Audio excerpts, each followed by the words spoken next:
So this is the broadcast tool here, ladies and gentlemen, as you can see in all its glory. You can see the notation. You can also see the engine evaluation next to each move, and also how long they spend. What I like is you can make your own moves on the board. You can check the alternatives to what the players did. And even for the moves you make, you get the computer evaluation here. Fantastic. I think you get it quicker and better as a premium member, such as yours truly. What I also like, there is a chat function. You can exchange things with people from all over the world. If you want to see something else, let's say you're watching a tournament and you want to see all the games at once, no problem displaying. I have no idea how many games there are, like 128 games at the same time. Can do even more. This is a team competition. You click on multi-board. That's beautiful. You can see all the 8 games going on at once. You can see the games and standings, which What we got? I'll click around. Games and standings here. Yeah.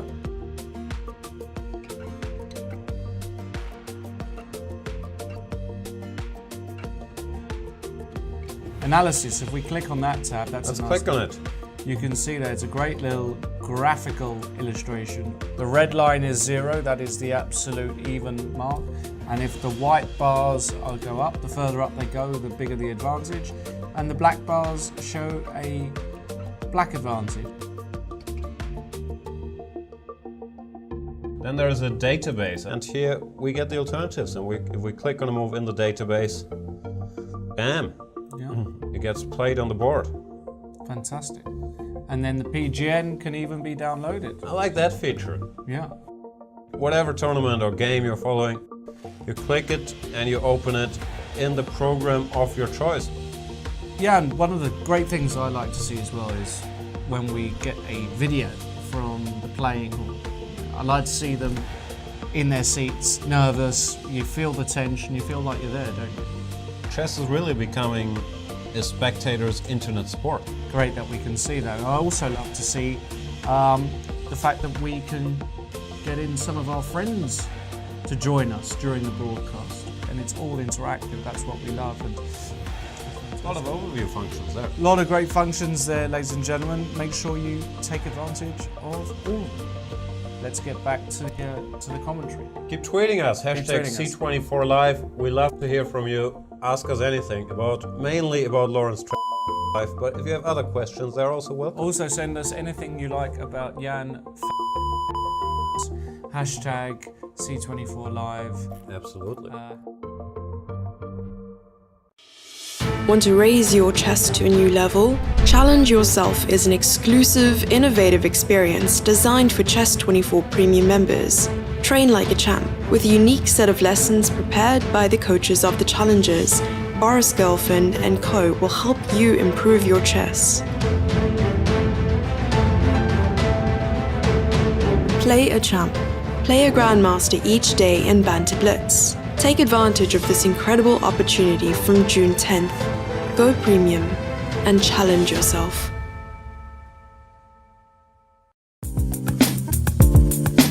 Take your chess to the next level with carefully selected collections featuring some of the best video series from Chess24.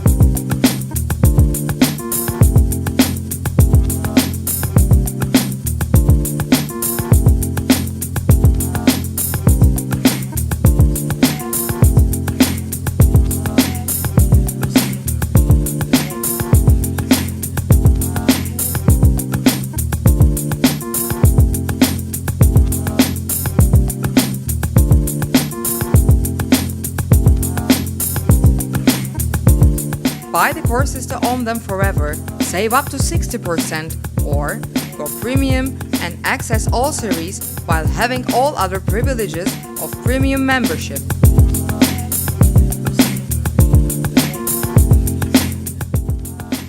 Learn more at chess24.com/deals.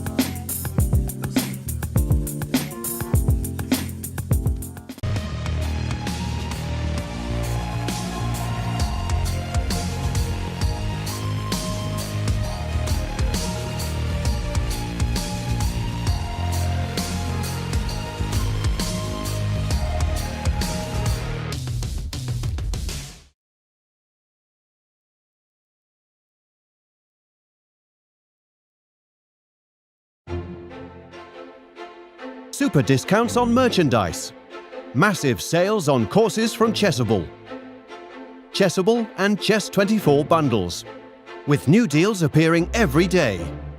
Visit chess24.com/deals. Let's take someone with a random account, with a random name that just seems attractive. Play live online against the world's top chess players while they stream their thoughts live. As a Chess24 Premium member, seize the chance to have your moment of fame. Get a peek inside their lives with question and answer sessions, in-depth teaching, analysis and interviews. The Champions Chess Tour, with countless accompanying events, is happening now. Tune in on Chess24.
Hello, everybody. Welcome to the tiebreak of tiebreaks. The world champion, Magnus Carlsen, is facing Jan-Krzysztof in these World Cup semi-finals.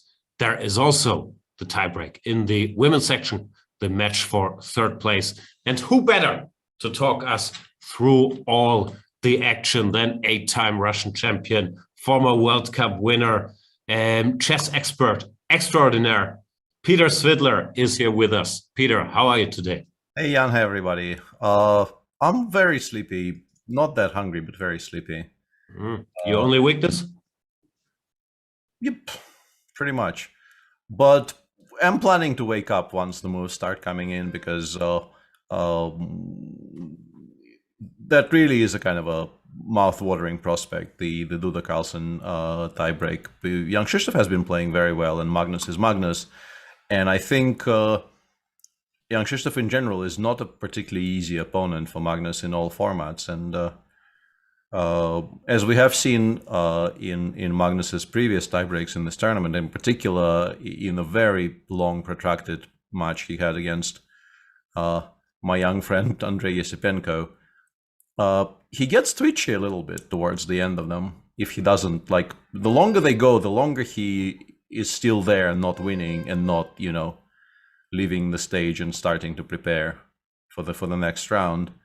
It feels like he gets twitchier, as I mean, all of us do, of course. It's not unique to him, but it wasn't as noticeable, I think, in earlier years. So if Jan-Krzysztof can take it sort of the distance, it will become very, very interesting to watch.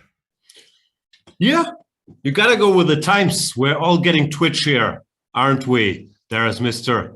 Maskinissen appearing at the board, the world champion. Firm handshake, takes off his mask, and ready for action with the black pieces.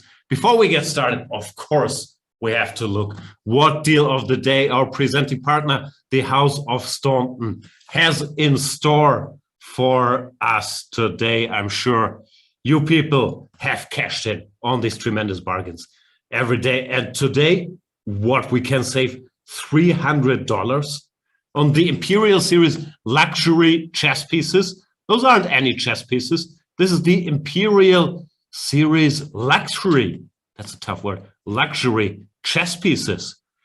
The Imperial Strike Back. Look at these pieces. They look gorgeous. They're like reddish and beige.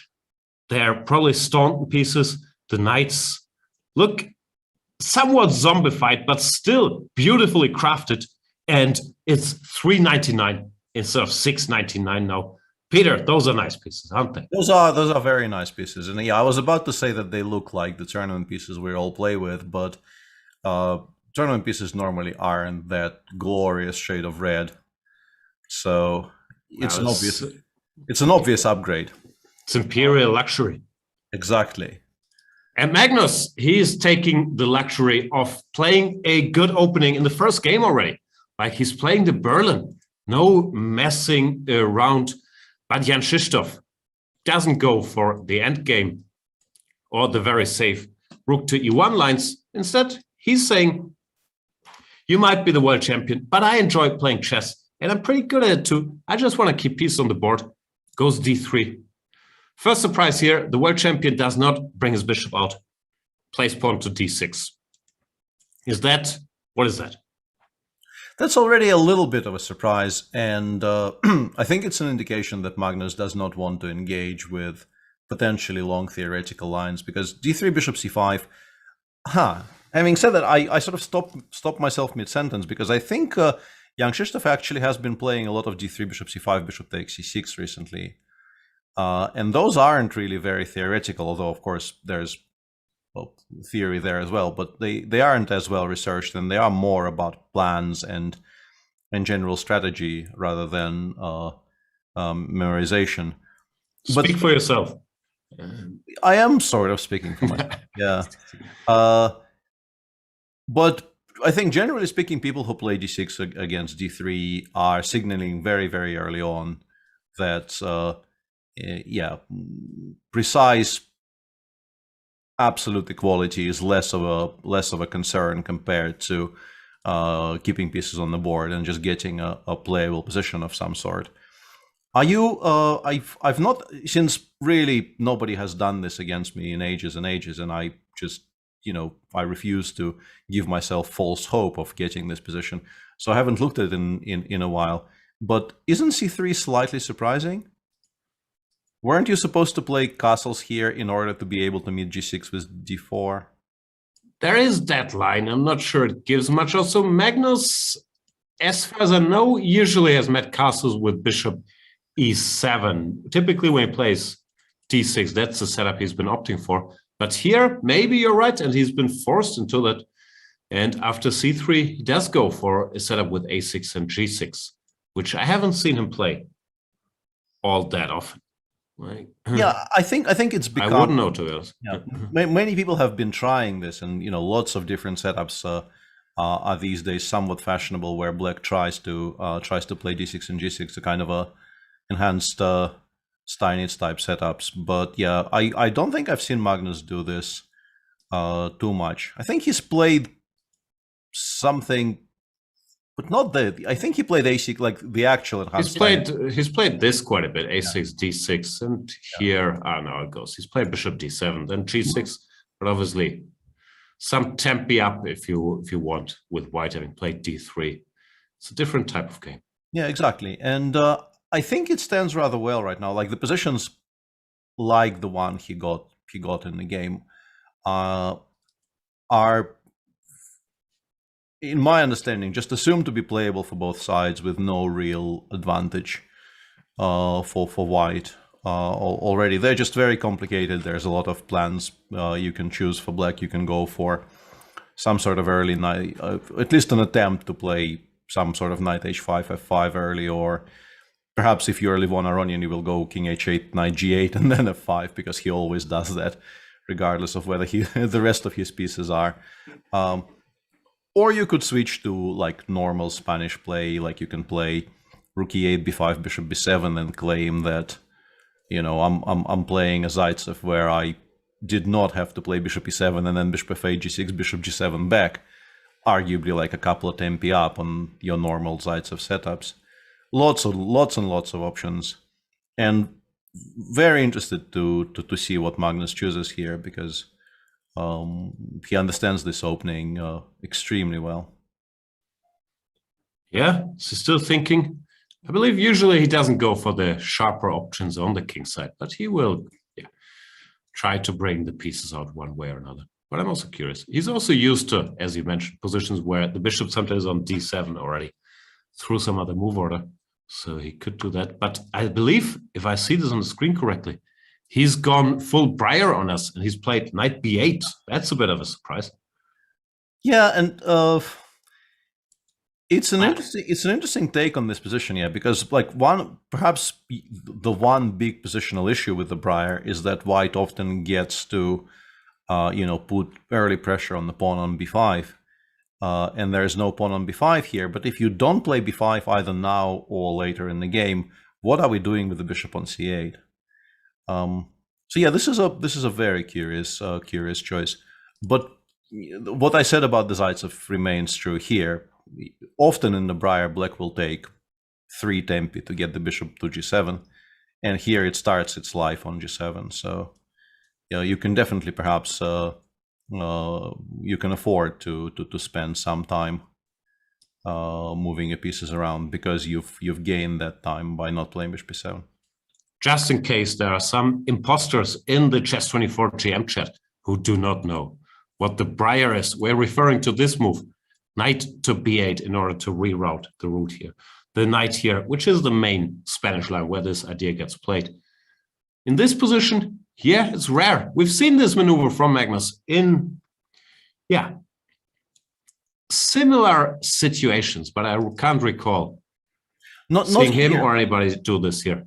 He's done this, I think, against various 6d3 positions, and he seems to be in favor of this in all kinds of setups. But I haven't seen this in this particular line before. Yeah, Jan-Krzysztof, actually, I'm surprised he goes bishop c2 without provoking black to play either knight c5 or b5. I would have actually made black commit. I don't think there's any reason not to play knight f1. Maybe he wants the knight to stop the knight from going to e6. I'm not sure if that. Yeah, maybe. It's a big reason, but Yeah, I don't know if I it's think of anything else. doing that well on e6. Yeah, just go. I agree. d4. Yeah, we can play d4 here and ask, exactly what has been gained by all this faffing about. Yeah, and also now that the bishop is on c2, it's probably playable with the bishop on a4 anyway. But now I'm really wondering if Magnus is intending to play b6 and say, I like the briar, but I don't want to give you a hook on the queen side to attack, and I'm going to fianchetto that bishop on c8 without providing you with easy targets on the queen side to play against. Would be one way of completing development here. Yeah, very possible. Pros and cons as usual. Space versus targets. Also b5. Yeah. Might weaken the a5 square, so there are some lines you could think of. I don't know if this is a good move order, but where the knight ends up here. This plan definitely exists, yeah. This plan definitely exists. If white plays d3, d4, we are a tremendous amount of tempi up, right, compared to the main briar. So I assume Jan-Krzysztof is just not going to play d4 unless provoked. I think he will probably engage in some maneuvering before he even thinks of doing that, because that really does seem to transpose to known positions. Magnus goes b5, doesn't want to be too subtle. Do you practice saying Jan-Krzysztof before the show? Be honest with us. Nah. Wow, that's amazing. Does it just roll off the tongue? Are there many Krzysztofs in your life? There is just the one, but he is so prominent and so important to my, so central to my being that it just, as you said, positively rolls off the tongue. That's good stuff. Mr. Dodgy Chess, in the Chess24 GM chat, well, he's got a blue check mark, so that's all right. He's saying just kidding Duda to his friends. That's probably a joke because of the JK Duda, second famous JK after J.K. Simmons. I wouldn't know. J.K. Rowling. Yeah, she who must be named must not be named. So yeah, they're probably both more famous than Duda, but that will change if he wins these semifinals. So a lot at stake here for JK. Bishop to b7. I'm a bit curious if he will go for this b4, knight b3, knight a5 plan, or if he'll do more quote unquote standard stuff like knight f1. B4 looks like a move, no? It definitely does, yeah. And the thing about the briar is that the setups where white goes d3 and he does go b4. B4 played. Makes sense here, actually, yeah, because the setups where white actually decides not to play d4 altogether are a kind of a natural enemy of the briar setups, because the bishop on b7 will be much less productive when white refuses to provide a target on e4 to base your counterplay against. I still don't think this is particularly threatening for black, though. I believe that you gotta do something about the knight b3, knight a5 plan. What comes to mind for me is knight to b8, and then knight b3, knight to c6 to cover that square. What do you think? Nicely trolled right there. Knight b3 generally can be sort of ignored by a move like rook b8, knight a5, bishop a8, and also even immediately here, I think you can maybe start thinking about launching some counterplay in the center with either c5 or d5. Magnus is also, I think, quite fond of the idea of playing knight b6. He's done this and Dodgy, I don't know if he's serious or not. I suspect he might be. Dodgy is saying that it's actually pronounced Brer, which it I mean, not I think being necessarily a German name. I think he was Hungarian, wasn't he? Yeah. It's very possible we've been mispronouncing his name all this while, but I'm still not going to change. Wow. Toxic. Very toxic, yeah. But Magnus, in mainline Breyers, he's been playing knight b6 quite a lot, trying to make white commit to either a takes b5 or a5, and a5, yeah, completely kills off the play you've been touting all this while. So it's definitely a choice he could go for. Something like rook e8, intending perhaps d6, d5 later in the game is playable. I keep on expecting Magnus to play bishop h6 in some position, but probably not here. It's also, I think, something that he quite likes, but the structure is not exactly right for it. This is not sure. Yeah, I don't think this It's is more weakening than achieving stuff. But he's definitely done that in all kinds of positions, and seems to be quite fond of that maneuver. Magnus, make some move.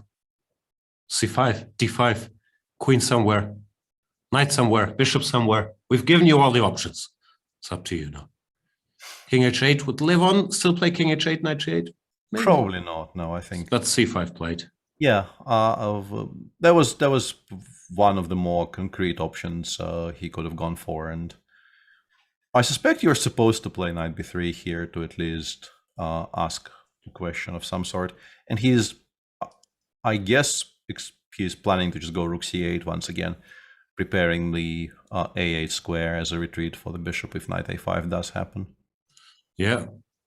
It's fascinating clash of pawn structures here. White has the pure bathtub and black has the reverse bathtub, which is less good. It has holes like this a5 square in it, while the bathtub itself, as you can see, covers all the squares. I'm reading in the chat that people are saying it seems like Duda is still in book. Nah, they've been freestyling for a while, and especially after knight b8.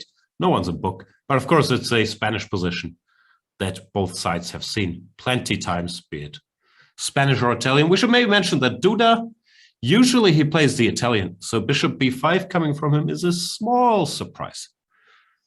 Yeah, but Magnus is, even this game actually, he kind of threatened with the Berlin there with knight f6, but then the moment he could, avoid playing the mainline Berlin / anti-Berlin, he very eagerly went for a position with 32 pieces on the board and a lot of play.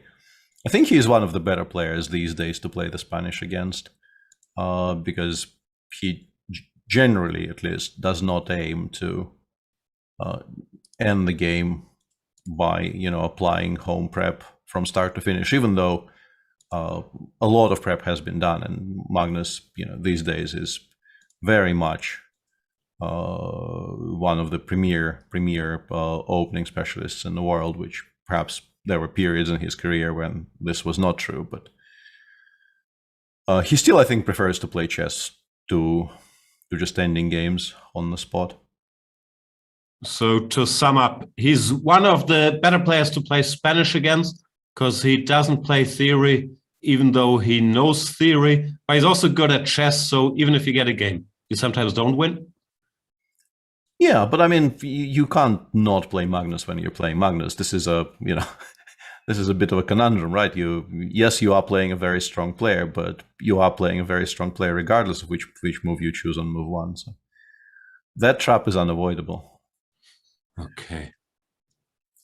While Jan-Krzysztof is thinking, perhaps we could take a look at that Petrov. It seemed like it might sharpen up considerably, but what?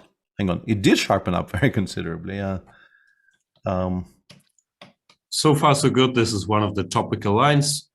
Knight d7, knight f6 without bishop e7. I guess it still transposes to this Karana line more or less if you want to. Yeah, but not the way she played it, yeah. G6, I'm not familiar with, but yeah, not at all. I've no idea what's happening there. And bishop g5, queen f4 looks extremely logical. Black will need to find a way to unpin that they like. And she played d5, c6.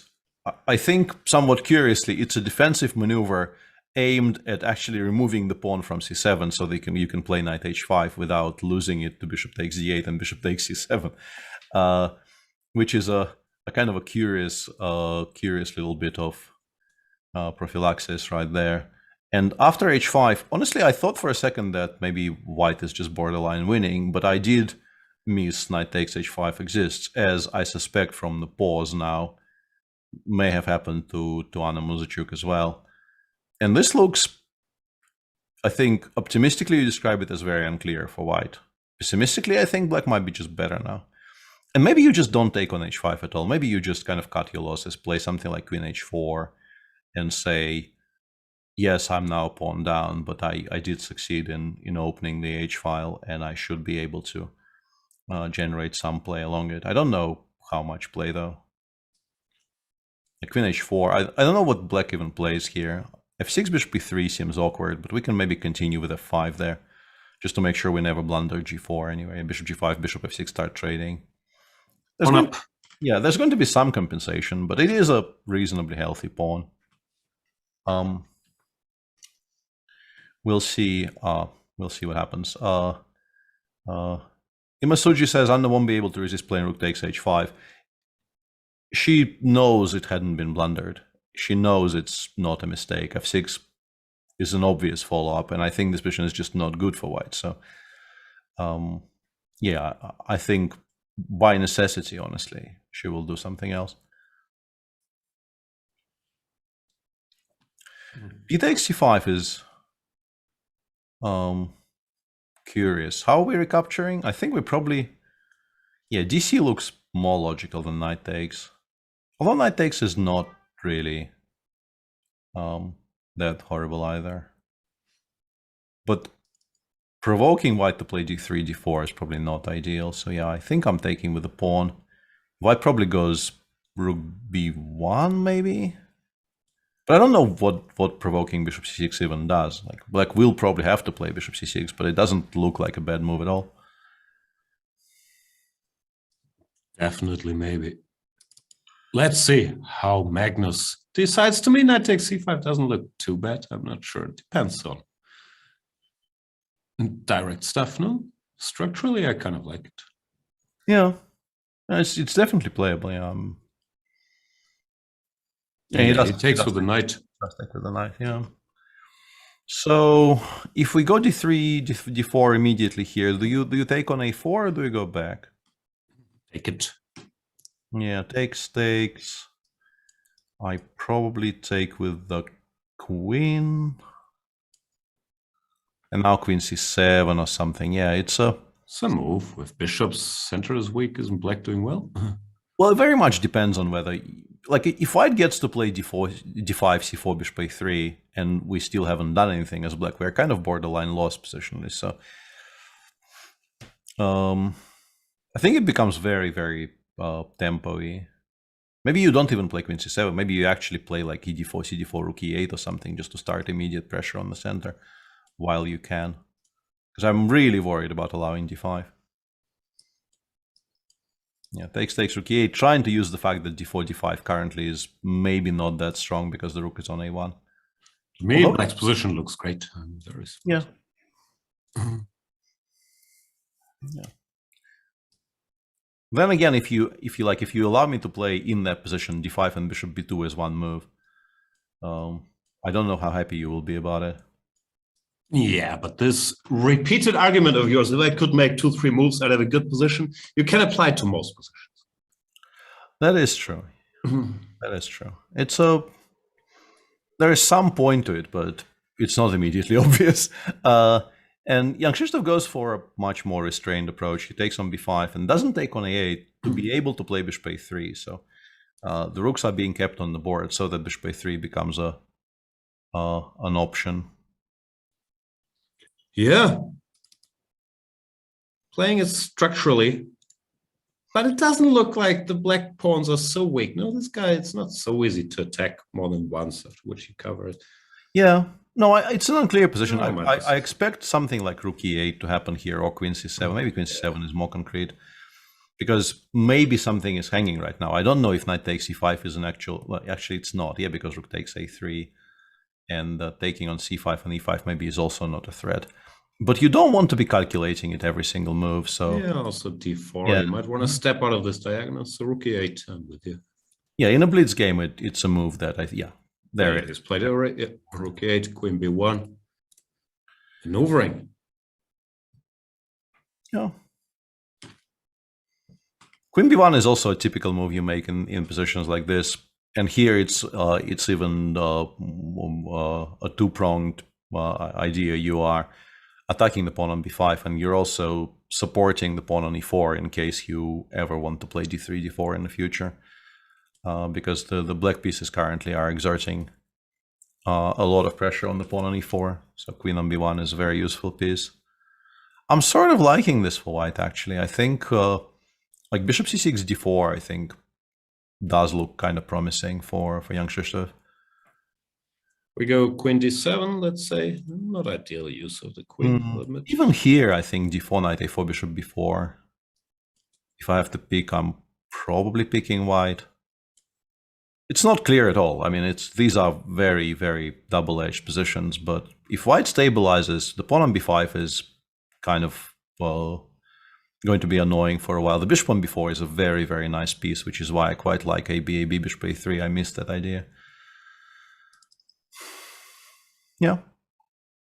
Jan-Krzysztof, not afraid of the world champion. He's just calmly playing good chess. It's impressive stuff. The most epic battle these two had was the Blitz World Championship a couple years back, where felt like, not literally, but it felt like they both won like 10 games in a row on the second day. And Magnus, I think, managed to stay half a point ahead. But Duda just kept winning again. Weren't dropping very many points, yeah. It was just like staggering to watch, because if the idea of Magnus absolutely crushing when he's on form in shorter time controls, I mean, it's still fantastic to watch, but we've seen that before. But to watch Jan-Krzysztof just match him blow for the entire like 23-round tournament and ending half a point behind was just jaw-dropping. And, you know, my personal claim to fame is towards the end of day one of that Blitz Championship, I actually flagged Jan-Krzysztof in some kind of a weird game. And I thought, yeah, this is very good, but never would I, you know, have imagined just like how important that was in the context of the overall tournament. I was just very pleased to have gotten more points out of that game than the position maybe deserved. Magnus down to 12 minutes. Duda. Yeah, he's played quickly, not second guessing much. Has 80 minutes. We've seen this plenty from the world champion, that he does like to spend like a lot of his time, like 60-70% of his time in the very early middle game, then trusts himself to play well later. But it's also a sign that he can't be too thrilled with how things are going. I miss this queen b1. It's such a good move. Yeah, queen b1 is a very nice touch. Yeah. The whole sequence, the whole sequence of AB followed by bishop a3 and queen b1, I suspect may have been missed by Magnus as well. And yeah, he now has to figure out where the pieces belong and just generally settle on some kind of a setup that he is happy with. Because his pieces will start getting pushed around. Yeah, bishop c6, probably in the expectation that d4 is coming anyway, and moving things out of the way is useful. I guess the knight always goes to a4. I just don't see better squares. In particular with the bishop on c6, you can't really even entertain the idea of putting it on e6, for instance. But forcing it to a4 and then playing bishop b4 does look extremely logical from the white side. Because then the bishop on b4 really cannot be challenged by anything at all. If you do it right now, knight a6, for instance, exists as an option. But if you first ask black to commit to a square, probably the a4 square, and then play bishop b4, then the bishop on b4 is just a monster. In the meantime, in the Musicchuk-Tanchongji game, Things happened more or less as expected. She did not take on h5 because of f6, and black is better. So queen h4, making this a pawn sacrifice.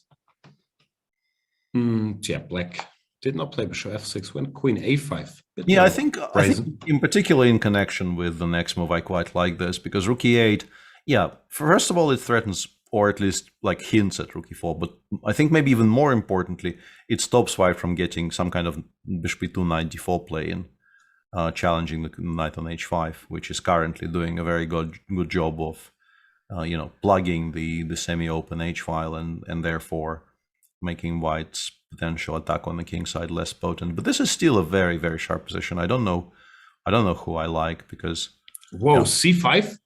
She's playing very, very concretely here. I think she doesn't believe she can play slow. I think this is more that she feels she needs to be very proactive rather than anything else. Because if you give white a couple of tempi to play, I don't know, bishop c1, knight g5, then g2, g4 will start becoming a threat. I don't know why. I mean, bishop c1 is maybe not the most precise square. Maybe bishop d2. But yeah, c5 is... They play c5 quite a lot in these types of Petrovs, right? To at least have the option of pushing the bishop away from d3 with c5, c4. Also, if black is given enough time, some kind of b5 followed by b4 followed by opening of the b file might be interesting. But mainly, I think it's the additional option of c4 that is attracting. Sergey. Yeah, we should briefly clarify. This is the match for third place in the women's section, which was already won without tiebreaks by Alexandra Kostenjuk yesterday. In the open section, there we see the winner. In the open section, as they started with more players, they're still in the semifinals. And the finals shall start tomorrow, where Sergey Karjakin awaits the winner of this Jan-Krzysztof Duda versus Magnus Carlsen clash.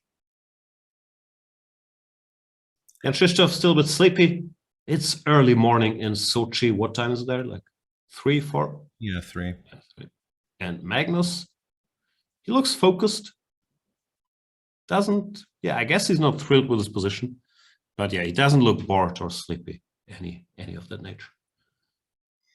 Yeah, and something I wasn't actually aware of because I didn't study the bracket all that much. No, it's 3 p.m. of course, not 3 a.m. Was that both in her World Cup win this year in Sochi and in her World Championship win in 2008, Alexandra Kostenjuk did that without a single match going to tiebreaks, which is honestly staggering. Like I don't think this has ever happened in the history of the men's World Cups. I would need to check, but I would expect that to be a 0% occurrence on the men's side of it. Yeah, impressive. And no, it's 3 p.m. 3 p.m. in Sochi, not 3 a.m. That'd be very strange to have the matches start at 2 a.m. Like, why would you do that? Pawn to d4 by Duda. So he's done that. Yeah, we expected that. And Magnus instantly. I think he maybe goes. He wants to play c takes d4 before the cunning devil. CD played. Was knight takes d4? Well, it's not great structurally. It's not great. Yeah, bishop d7 is played. Yeah, and he goes before. So yeah, this is the point of bishop c6. This is so clever. Me like it.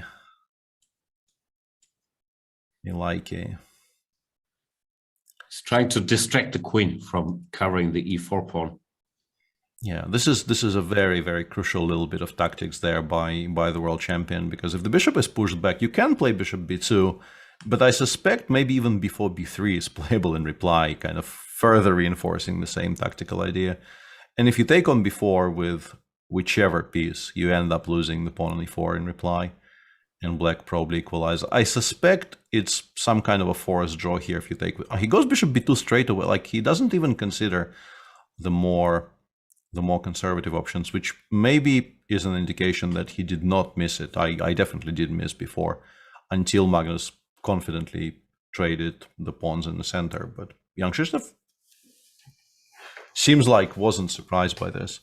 So can we make an immediate equalizing push here with either immediate b3 or rook a1 and then b3? I don't know which one I like most. I think the point is Jan-Krzysztof can now take on c5 and take on c2, and the center doesn't disintegrate. But maybe this is fine. Doesn't look too bad for black, does it? Well, depending, on like c5. Yeah, what do you think about the Marshall ones? Yeah, here I think probably I can. Maybe I can't. Yeah, this loses material. This doesn't work, no? Yeah. I was going to ask you, what do you think about bishop takes f6 followed by queen takes c5? But that's probably around equal, right? With That should be a draw with the bishops. But yeah, but with the bishop on a1 still alive. Yeah, if queen takes c5 actually wins a pawn without trading off the bishop on a1, this is not a draw. I mean, you might make a draw, but you are not happy. Yeah, black has to suffer here. So what's the alternative? Bishop b2. If you go b3 directly, I guess the same thing happens. It's very, very similar, right? It's, I mean, queen c5 here. I don't think very. Do we have knight e4 here? No. Queen c6, 92. It still loses material. Still. Yeah, rook e8, rook a8. Yeah. Game ends. Ettore Russo is asking, why are some players more suited for the knockout bracket format? Which players' playing style features the most are the most rewarded in this kind of competition? I don't think it's about play styles. I think it's about stamina, both physical and even more importantly psychological. Those are incredibly long, grueling tournaments, and you have to be very, very stable mentally and be able to, adjust to setbacks, adjust to good and bad days. Would you say those are reasons why you've done so well in the knockout format? I think I'm the exception that proves the rule, honestly. But yeah, Magnus does play b3, so I guess he didn't have anything better. I think if the knight goes somewhere and you allow d4, d5, you're just in trouble. I'm pretty sure he is not happy about the resulting position here. Yeah, maybe he missed this bishop b2 from afar. We don't know, but yeah, he's gonna have to fight unless we're missing something. The engine bar is giving equality, if I can see this correct, on the live board. So how does this go? DC, BC, Queen C. Is it some other move here? I don't see it. Like, you can play d5, but I don't think it's an improvement. Bishop takes e4, I assume, at the end of the line is what people are suggesting. But yeah, with the rooks still on the a file, this might work. So yeah, we play d takes c5 here, and if we take with the queen, bishop takes e4 might not be losing material because there's bishop takes a8 there. If black needs it.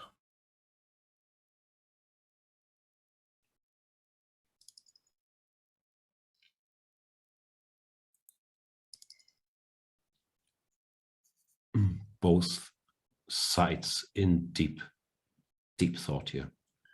Yeah, you can include rook takes a8, but I don't think forcing black to have a queen on a8 and in those positions is going to improve things for white necessarily. It doesn't look logical to force black to make that move.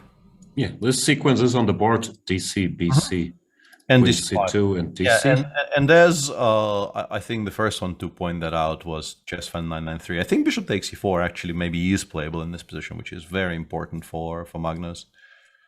I don't see how we lose material suddenly. Because bishop f6, our rook on a1 is hanging, and then if we take on a8, the bishop can from e4 can actually avoid being captured by recapturing on a8. I was wondering if queen a8 also works, but then probably, yeah, but why? We're pushing our luck here. This just has everything defended. Yeah, I mean, I actually lost this position with rooks and queens off and rooks on in about 15 moves against Dingliren once. 2 bishops against 2 knights, 3 against 3 on one side. Not fun. Would not recommend. like genuinely unpleasant. I thought, okay, I will suffer, but I will make a draw. I did not come close to making a draw in that game. Like, it's just, the bishops are way too strong. 2 stars. Yeah, these guys are good at chess. Like, if you click through these games when they're played, sometimes they don't look so spectacular if it ends in a draw and pieces get exchanged. But the amount of subtleties going to any of these moves is just staggering. To what do you have to calculate and how far in advance that you're holding these things? White, of course, is not obliged to go for any of these forced lines which appear to be ending in draws. The question is, if you don't take on c5, if you just make some kind of a waiting move, or I mean, waiting is maybe not the wrong word, but not a move with no captures, are you even better? Like, are you better after rook d1 here? With the knights being where they are, I suspect you aren't. It's playable though. I mean, you can definitely just make a move like rook d1 or rook c1 and just continue playing. The pawn on c5 is, I mean, rook d1 is just maybe a blunder of bishop a4, so probably not there. Some other square, yeah, rook c1, I guess.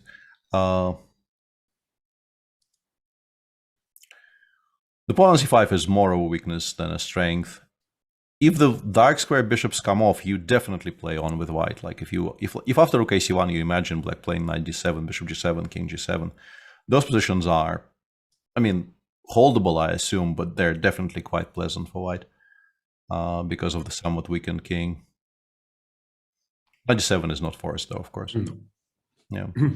What's happening in the other game? There's some very sharp position. People were saying that Anna is, she's actually on 42 seconds already. Yeah, this is not great news. Yeah, she's missing a pawn and doesn't have any time. Position. Can we pin? Queen c7. Doesn't look great either. Yeah, queen c7, queen d6, all of those moves probably just force white to play f4, which is not a move you are thrilled to be making, yeah. Yeah, no, knight f6. Yeah, knight f6 or rook e7, rook e8 also comes to mind, yeah. Looks like, whoa. Oh, b5, she's just so much more aggressive. Yeah, she's unbelievable. Like, throughout the match, actually, she's been unbelievably aggressive whenever there was a chance to go on an all-out attack. And I don't know if it's all that great in this particular case, honestly. I think you're maybe weakening your position somewhat. I'd be happy about this with white. I take on f7. I take on b3, yeah? Do you take e3 or even like cb5, c4, bishop c1, I mean bishop f1, and c3, bishop c1, and say, yeah, I mean, thank you. So the knight is still far away. Why not, bring it into the action? Yeah, she's just much more dynamic player. And also, I think part of her evaluation here is I don't want to give my opponent any easy moves to make on 30 seconds. So, the expectation is something like rook e7, Anna would have expected. Anna would have had a reply prepared. Whereas I would argue that it's much tougher to react to quiet moves when you're being low on time than to forcing stuff, though. So I'm not sure. Is true, but the forcing stuff like b7, b5 in that position just comes as such a shock that, and I actually very much like your b3, and Anna also plays b3. This is a very good choice here, and forces the Chinese player to play b5 before giving white an additional tempo. But the position probably is still quite good for black, right? If you allow the knight to land on e4, the game more or less ends. And I don't know how long you can hold out and not allow knight f6, knight e4 here. Yeah, she goes g3. Yeah, you can just probably go knight f6 and then take on e1 and go rook e8. There will be some compensation, but the bishops have been very effectively hemmed in. Yeah, looks kind of bad. And of course, the 30 seconds do not help. I don't know how good this position would be with equal time, but 30 seconds against 17 minutes is grim in a position like this. Well, why g3? I think it's actually a pretty good move because the queen on h2 has to be included in the game, and additionally protecting the pawn on f4 for the future and giving yourself a g2 square makes perfect sense to me. Can you go for some action? Like, we're worse. Why not play g4? Live a little. Yeah, fg. Like, you have to have some justification for it. I just don't know if it will work out. Yeah, I think I trade one pair of rooks and then go GF. But then you have rook F1. Yeah, I actually... I want a rook H1, but... Rook H1, yeah. Rook H1 I thought I had a decent reply to, but rook F1 might... Yeah, I don't know which one I like better. Definitely worth consideration, yeah. G3, knight f6, there we see Tan Chongji. Very, very focused. With a good position here. B5, B4. Maybe a little overzealous, the word I enjoy saying. And we're switching back to JKD versus MC in the open section. Knight to E5 played by Duda. Yeah. Trying to make something happen. I briefly wondered if bishop b5 is just completely unplayable because of queen b3, but I think the hanging knight on g2 might make that option still playable. You can also probably play something more conservative here, like...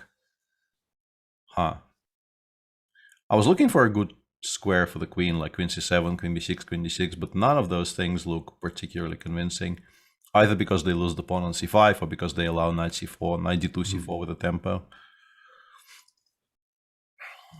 And he goes bishop... Whoa. Yeah, not missing on the small tactics there. Goes bishop a4, once again using the fact that the knight on g2 is somewhat weak. Yeah, if you take on a4 twice, you get hit by queen takes d2 there. Still an equal position. Everything is hanging. Maybe not that equal. I thought I could play knight f3 here, but queen takes b2 is a bit of a good reply. Yeah, clever idea by Magnus. Is queen c4 playable, by the way? Something I just noticed. Yeah, queen d2, queen f7, king h8, knight g6. Is this any good? This might be pretty good, actually, yeah? At least it's interesting. Doesn't look great for black, at least practically. I think you can survive, but annoyingly, because the bishop on a4 controls the d1 square, I think I can take and play king h7 and I'm not losing. But this is going like it's proper squeaky bum time. It's very scary. Like take king h7, I don't see how white lands any kind of a decisive blow, but for those in the chat that don't know, could you maybe explain what proper squeaky bun time means? It's not bun, it's bum. So what's proper squeaky bum time then? It's a scary situation which causes your bum to make squeaking noises. I've never been in such a situation. That does sound scary. Queen c4? It was what Alex Ferguson used to call the last few minutes of a game. Had no idea. Right. Lifelong learner. Queen c4 played? No. Has it been? Not yet. No. It's a very committal move, and he has time, so... Well, some time. He actually has less time on the clock than I, for some reason, assumed. But it's very, very interesting. And if you cannot take on d2, if you have to protect f7 by some other means, then queen c4 immediately becomes an incredibly attractive move because you just follow it up with knight df3. All of your pieces are connected. The bishop on a4 is still hanging. So yeah, it's very, very concrete.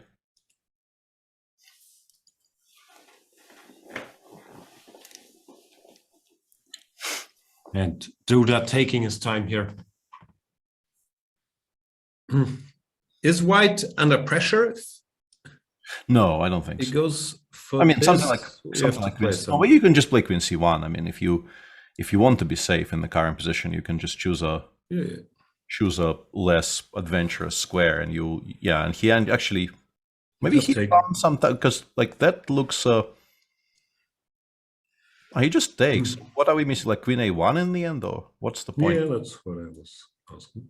It's very confusing because like black can play knight d7, rook d1. Yeah. I don't like this though. You go rook b1, but it's also not the prettiest move. Rook b1 ever made. Yeah, queen a1 played. Yeah, it seems to be holding things together, but it's kind of unambitious. Knight h5 exists. Like I'm looking for a good square for a knight, and there aren't really very many squares. But knight h5 does make some sense, creating a threat of bishop e5, rook e5, and if rook d1, we can play something like queen f4 or queen c2. Queen c2 probably. He might run into some difficulties here. Probably still holds, but yeah, this looks like Magnus is now on the side who is, interested. You might have, yeah, but that I think just ends up being some kind of a draw. Yeah, because I'm not forced to take on e5 twice, right? I can, after bishop e5, I can take, play rook d1, for instance. I'm not risking very much with white. In fact, you probably have to be a bit careful because there's some rook d8, rook d5 shenanigans.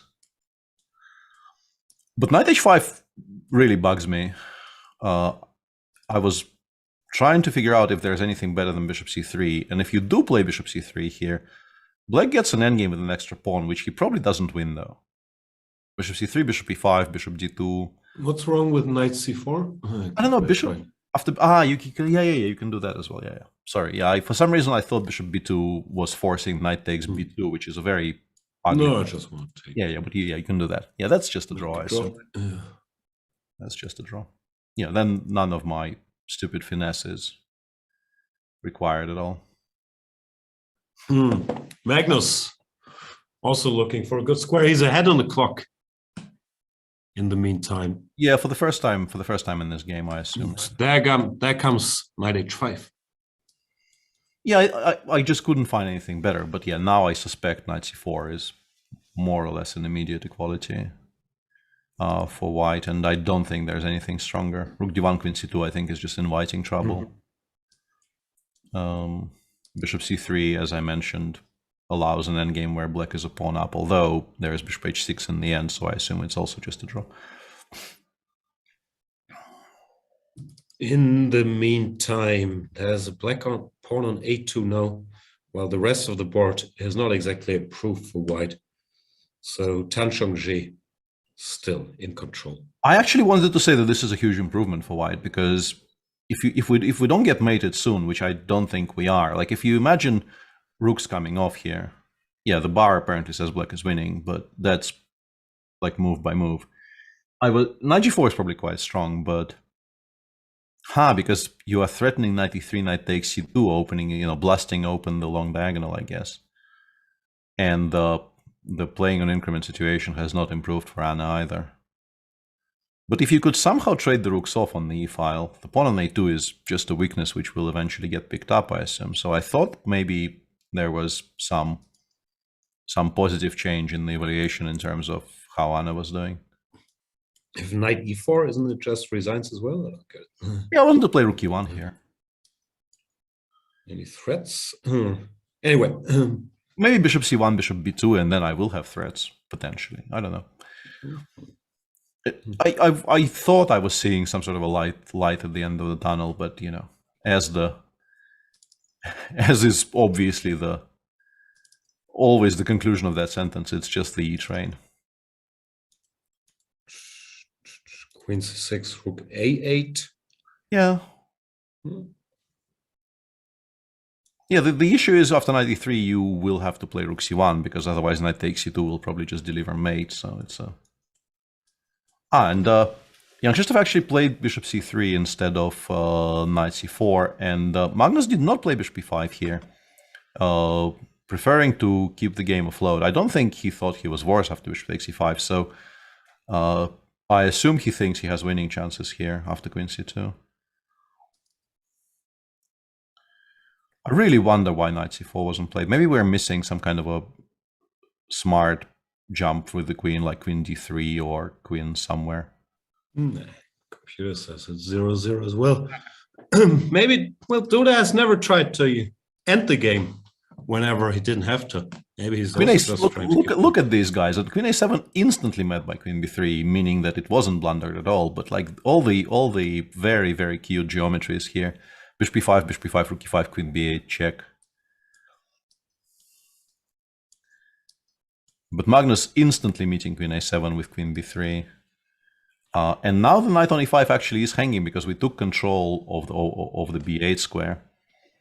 So white needs to find a move. I assume. No, I'm not. Yeah, maybe rook e3 is a draw right now. Rook e3. No, but then bishop e5, queen b1 check. How do you make a draw now? Queen d7 maybe? Queen c5 exists. Sorry, yeah, I'm blind. Queen c5. I guess Magnus wants to go knight f4, pretending he has some forks up his sleeve. What's going on? Queen c6. You go.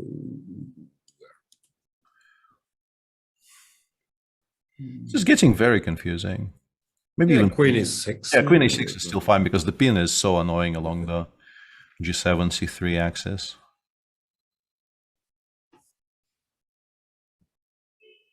Yeah, knight f4. Yeah, queen c5, knight f4 on the board. Yeah, if you play queen, I guess queen e3 makes a more or less immediate draw, right? Oh, no, that I calculate, that doesn't make a draw because now bishop b5, queen e3, you have to take with the pawn and knight d3 wins material.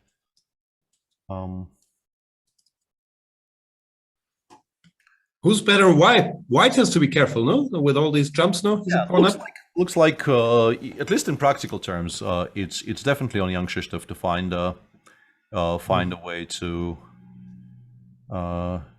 seal this off.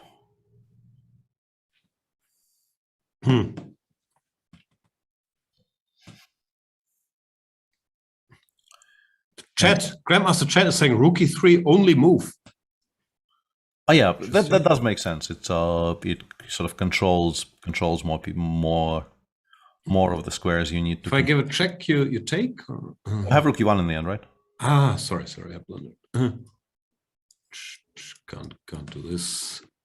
Yeah, but it's kind of scary because after queen d1 check, I assume you have to go back and like pray that the queen has no better squares, because if you king h2, queen knight e2 probably wins, right? Or, I mean, close to wins anyway.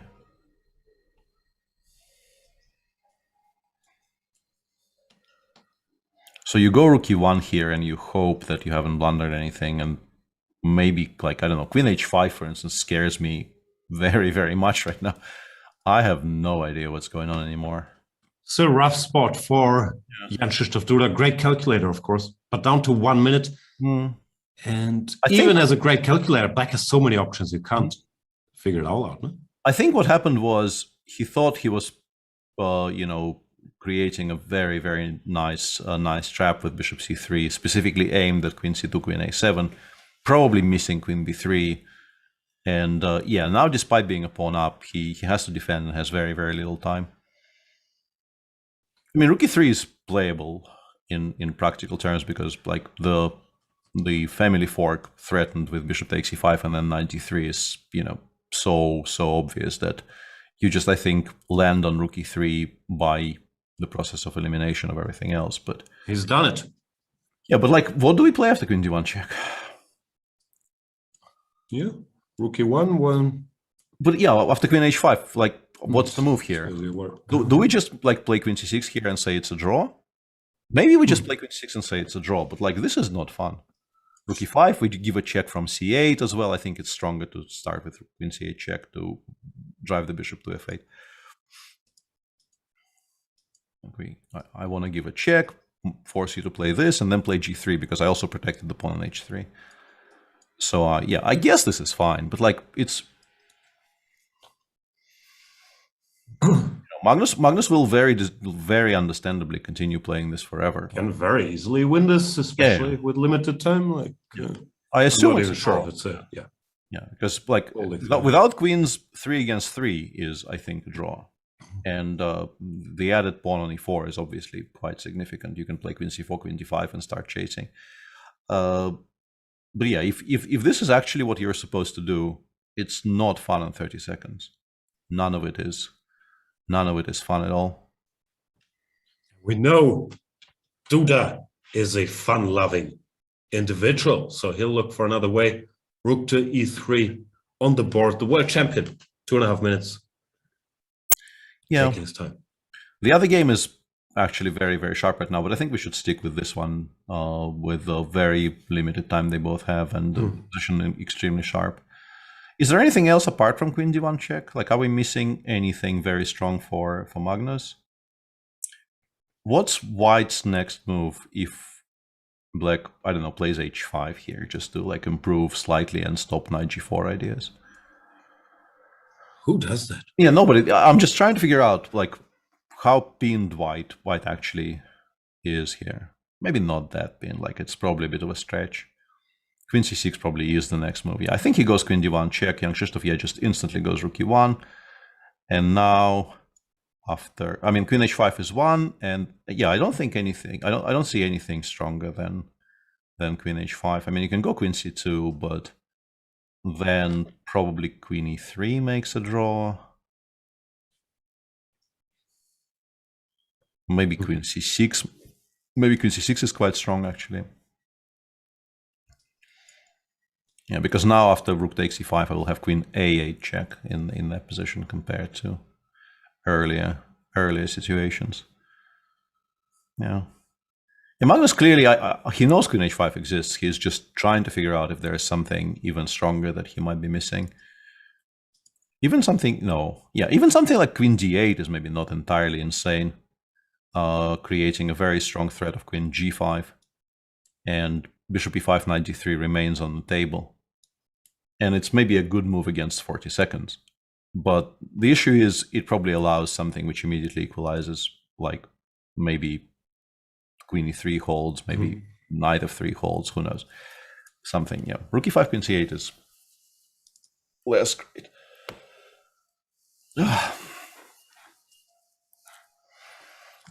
Magnus down to 40 seconds. Stakes is high. And he plays Queen to B3 all the way back. What are we missing after Queen H5? Because if it's Queen C6, you just play Queen H5 and you play that position on. Maybe he just wants to repeat once, get a little time on the clock. Yeah. We'll find out. Queen B3, Duda has nothing better than repeating, does so instantly. He's realized, probably the first time thinking about Rook E3, what he has to do here. The world champion, down to 25 seconds. Will he make the draw? Will he try the Queen H5? Queen B5. Action. Queen B5 is very strong against Queen H5. Thank you, Chad. This I did miss. And draw agreed, Carlsen. Looking at the clock there, realizing he doesn't have a lot of time, makes the "Are you okay with the draw" hand gesture.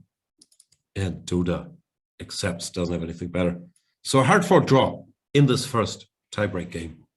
The world champion with the black pieces is saying, you played horribly, but you got so lucky that you had this Rook E3, Rook E1. Yeah. And I will crush you with white. In the meantime, Anna Muzychuk is in sort of desperate trouble here.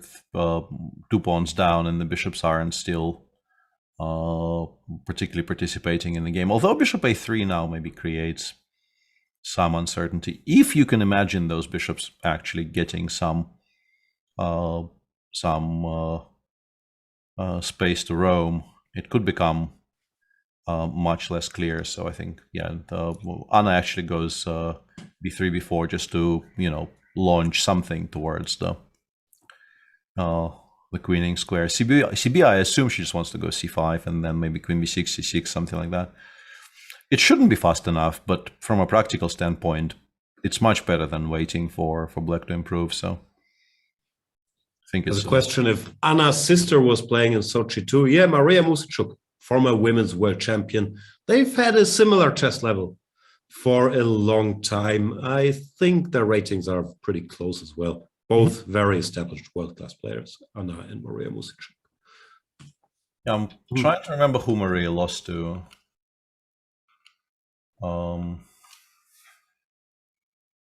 Chet knows they're grandmasters. They follow chess very, very closely. She lost to Kostyniuk, actually, yeah. Yeah.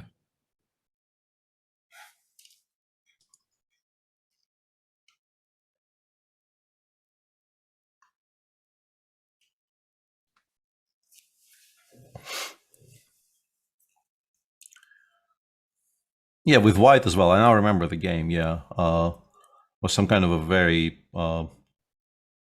sharp Italian type game where Alexandra ended up with 3 pieces for 2 rooks, I think, and the pieces just outweighed the rooks very, very conclusively.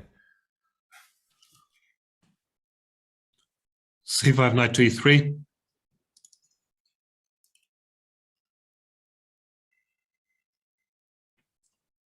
Vob Zenis is saying, what do you guys think of Wesley So and his cats? Where's that coming from? Why bring Wesley's cats into this game? How many cats does Wesley have? Yeah. Important questions of the day. I don't know. Cat's good. Wesley also clearly kind of good. Number of cats unknown. Do you have any pets, Peter? I have allergies. Instead of like, I have like meta pets. I have the dream of pets, but no actual pets.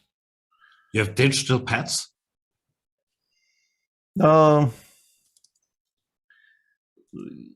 It's a kind of a derail. I think she did she lose on time? Looked like she lost on time. Not that the position was very promising, but it looked like the clock that you could see the little flag there. 0-0-0. Yeah. And Tan Shongji wins the first game with the black pieces. Match is not over yet. There's always a second game, but now Anna Musichuk has to win on demand with black to stay in this match. Not an easy task. Yeah.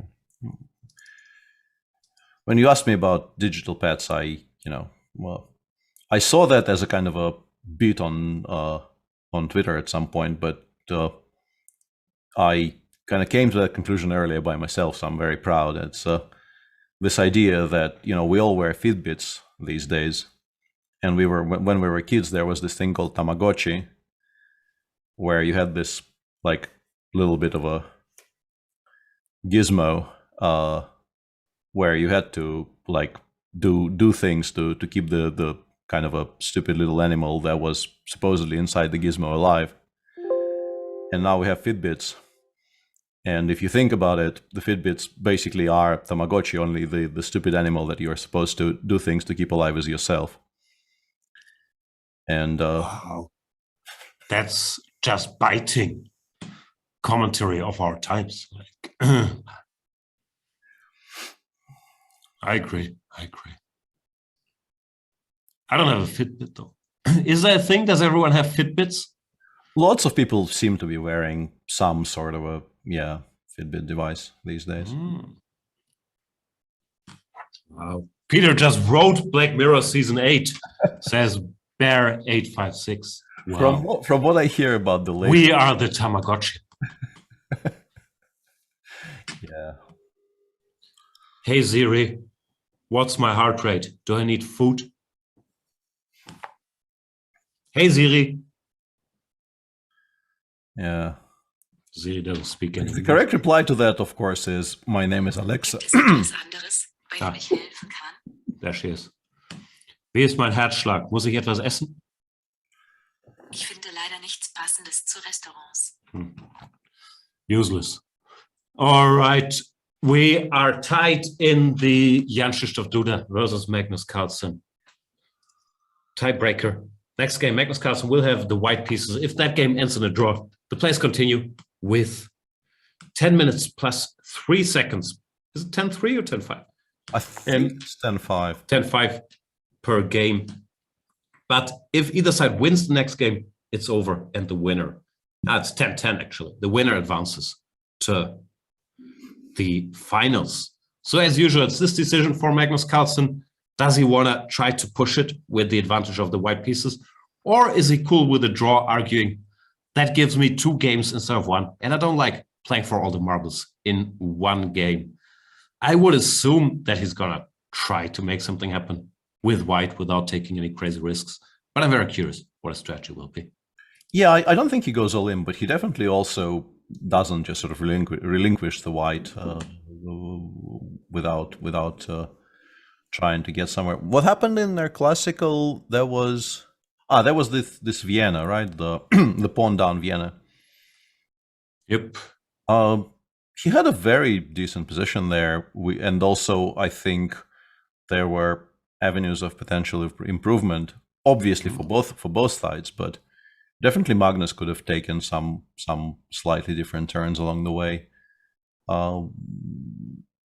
He doesn't repeat very much, though. He definitely, I think, these days likes to be the first one with a new idea, and having shown a relatively fresh, at least in respect of their previous games, a relatively fresh idea in the Vienna, he probably does something else in this one. We'll see. I mean, very hard to guess. Yeah, I believe there's like 10-minute breaks between the games, so it's not going to be that 10 minutes after the last one finishes. So 10 minutes from the end of the women's, not from the end of theirs. Right, so still like 7 minutes. Does that give us time to look at the deal of the day? It deserves more than 7 minutes, but we'll try to hurry up and see what the House of Staunton has in store, because I believe it's both a house and a store. What they have for us today, House of Staunton deal of the day. It's the Imperial Series luxury chess pieces. They used to be $699.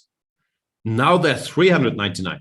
I saw earlier in chat, there are many fellow grandmasters who are saying, I have never owned a piece set for less than $1,000. I'm not comfortable. I believe if you want these pieces, but you want to pay $1,000, probably you can negotiate with the House of Staunton, make that happen, but they're willing to give them to you for $399. Obviously, there's a limit of 5 sets per wood type. Do you respect wood, Peter? You muted yourself. There I am. Yeah, you're putting me on the spot there. You can say no, it's fine. I'm just wondering if you respect wood, if you respect all kinds of wood or only more expensive woods, cheaper woods. Like, what's the situation? There's definitely, I have healthy respect for some types of wood for sure. There you go. So, if you need the Imperial Superior chess pieces, check out our partners. It doesn't say superior, but I think they are superior. It's the Imperial Series luxury chess pieces. Check out our presenting partners at houseofstaunton.com. What does Imperial mean in that context? House of Staunton. I think there's plenty of Brits in chat who will immediately jump on and correct me, but I think Imperial in that context used to mean at least that they are providers for the royal family. Interesting. They are suppliers for the royal family. But I don't know if that's true specifically with the House of Staunton.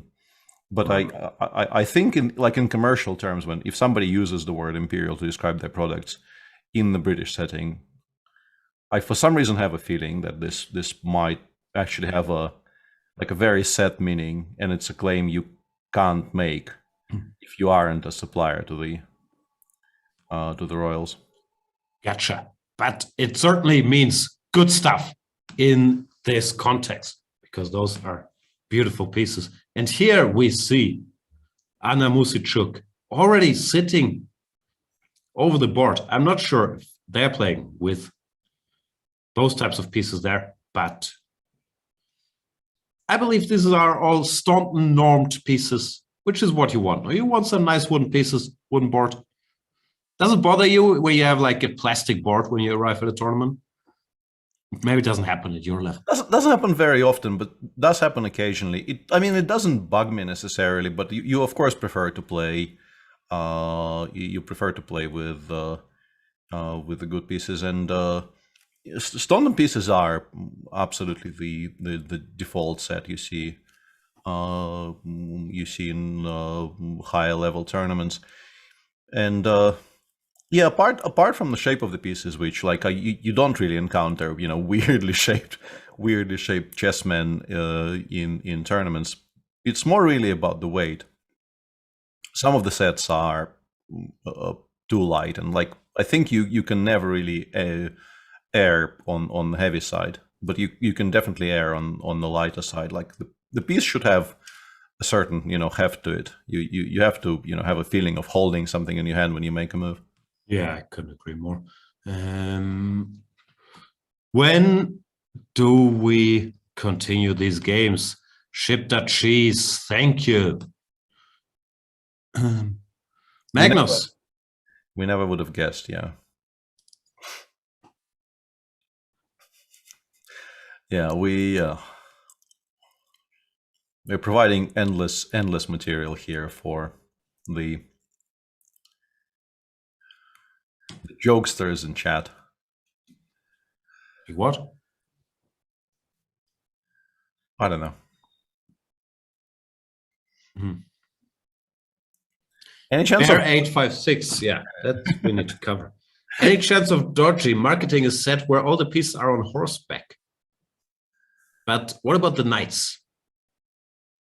Would they be on horseback too? Yeah, that I think that's a set I would pay good money for. Like one of my all-time favorite little jokes or perhaps memes I send to people a lot on various messaging services whenever I get half an excuse to do that is a joke somebody posted some years ago, which is a picture with a description which says recursive centaur, half horse, half recursive centaur, which is a centaur which kind of bends into itself like a Mobius strip, and a horse on horseback is as close as we can get to a recursive centaur when it comes to chess pieces, and I'm all for it. That's good stuff. Yeah. Obviously. Technically, knights are the ones sitting on horseback, right? By the chess context, knights are like horses. And Magnus is back. The game's taking off. The world champion. What is he gonna do? First move. He goes e4. No more messing around. Sicilian. Duda. Indicating his willingness to play probably the knight off. But Carlsen is going for 3 bishop b5 check. Somewhat quieter line. You must have some experience here from the white side. Or from both sides, actually. Actually, bishop d7 is kind of making a bit of a comeback, but it used to sort of not exist at all because everybody started playing knight d7, myself included. So I don't have very much experience from the black side. And from the white side, these positions, always annoyed me enough that recently I've been playing like bishop d7, c4, bishop d7, a4, all kinds of nonsense like that, just to not play these quote-unquote mainlines. But for instance, and already they've deviated, so it's not going to be that, but in the Paris Grand Chess Tour, Jan Nepomniachtchi gave mate to Etienne Bacrot in about 25 moves in what is the old mainline. But I think he played rook e1, not queen e2. Maybe I'm mistaken. Yeah, Carlsen knight 6, queen e2. Somewhat rare setup indicating that white wants to go c3 followed by d4. Well, the main setup here starts with pawn to c4, then knight c3. D4 usually. But Carlsen, yeah, has a different structure in mind. Goes queen e2, knight c6, c3, e6. This is typical stuff. Takes, pawn takes, d5, e5, knight e4, knight b2. Yeah, these confusing positions. Yeah. Where it looks like black is perfectly fine structurally, but white is arguing with his extra space. Things aren't so easy still. Yeah, and honestly, it looks like such a wonderful French that, until you watch some good players play it, or perhaps look at it yourself, I think you could be excused in thinking that, if anybody is slightly better here, it's black. But these days, I think maybe some new life was, breathed into this, and the attack you launch on the king side is a lot faster, I think, than many people would have suspected. And Nepomniachtchi in particular in that game against Tatiana, it went something along the lines of rook c1 here. No, he didn't play any of that. He played rook c1, castles rook c3, I think more or less immediately. Let's just put, I mean, it's probably not this move order, but I just want to put the idea here. Some rook went to c8, he played, I think, rook d3 to avoid trades, and then very, very quickly he went h4 and knight h2. Just giving the pawn on h4 up. To get his pieces to like the queen to h5 or g4, the rook to g3, to get them there as fast as possible. And but as I said, by move 25, there was basically mate on the board against a very strong player who clearly, by the speed of play, also looked at this at some point. So, yeah, it seems like this position is once again being looked at with curiosity from the white side. Yeah, bishop b4 played by Duda. Also somewhat surprising at first sight because you're exchanging the quote-unquote bad white bishop on d2, which is impeded by its own pawns. So bishop e7, the main line. But Duda is arguing that the main thing here is to exchange some pieces, develop quickly, not having this bishop slightly cramped, even if it's a quote-unquote good bishop. And I think another point is that, first of all, we're trying to force white, if white doesn't want this trade, to spend a tempo on a move he probably wouldn't have been making. And whichever square you choose for this bishop for white, you could argue it's slightly in the way. On e3, it would actually be in the way of the plan I just described, where the rook lift via the third might end up with the rook aiming to be on the g3 square eventually, and the bishop is just going to be a hindrance. On f4, it might also be somehow not particularly well placed. On g5, it gives black a tempo to play h6, which they, I think, often want to do in these types of structures. So yeah, I think you end up trading, but if you trade, margins become so small. Yeah, Carlsen surprised by this move, bishop b4. I have to admit, I also haven't seen this. Okay, I haven't studied this position much, but I thought everyone played bishop e7 directly. I don't know if you could try to grab some space here, but with so many pieces exchange, it can't be that much. There are similar structures where white, or similar lines, where white tries to make a little something happen. How much it is, could certainly debate.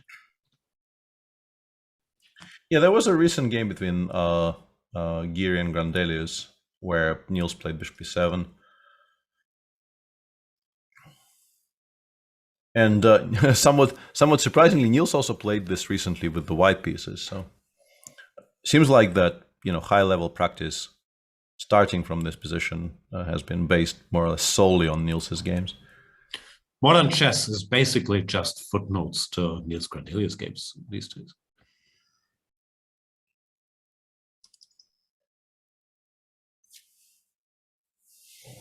And white has a 100% score in them, with Niels losing to Anish and beating Rauf.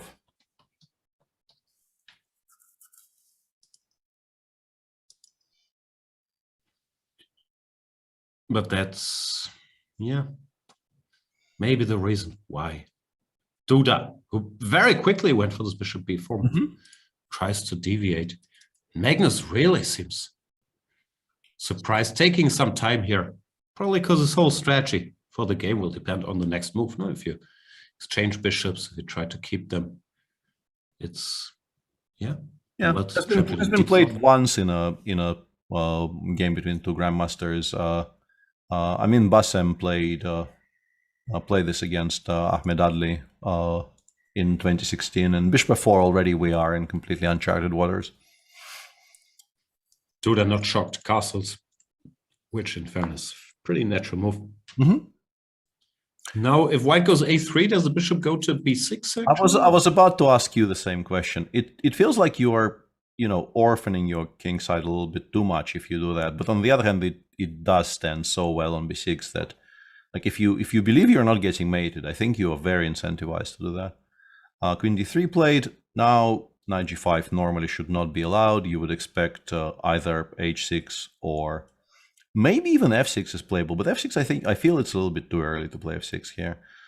H6 does generate a target for white's potential play on the king side later. Even some sort of g4, g5, with favorable wins is playable. And Duda also goes for something that is clearly, option 3, just bishop e7, not touching any of the pawns on the king side at all, saying, I don't want to give you any obvious targets to open files on the king side.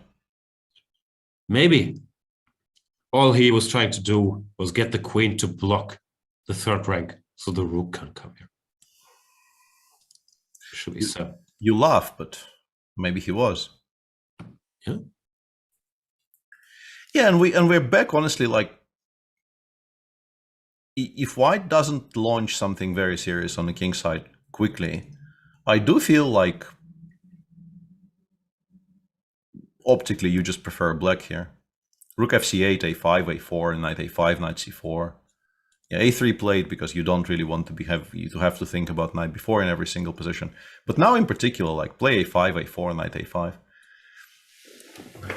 Endgames start looking like decidedly dodgy once the black pawn lands on a4.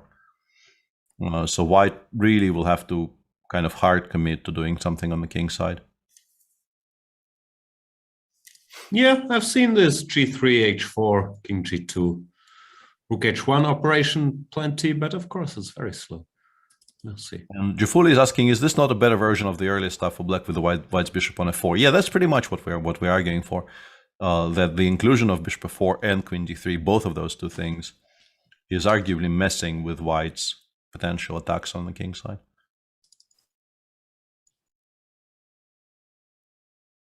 Rook ac8 played. That's somewhat curious, but maybe he wants to preserve the option of playing f6 later. It's curious both because he chose this rook and also because he chose not to play a5, which I thought was a very logical reply to a3.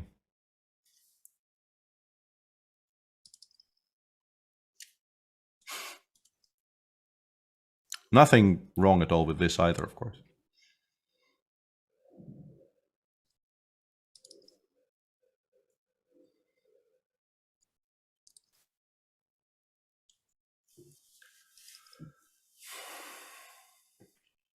Yeah, if you want to, make sure nothing particularly bad is happening, you have the option of either immediately or maybe you throw in some rook ac1 somewhere just to make sure.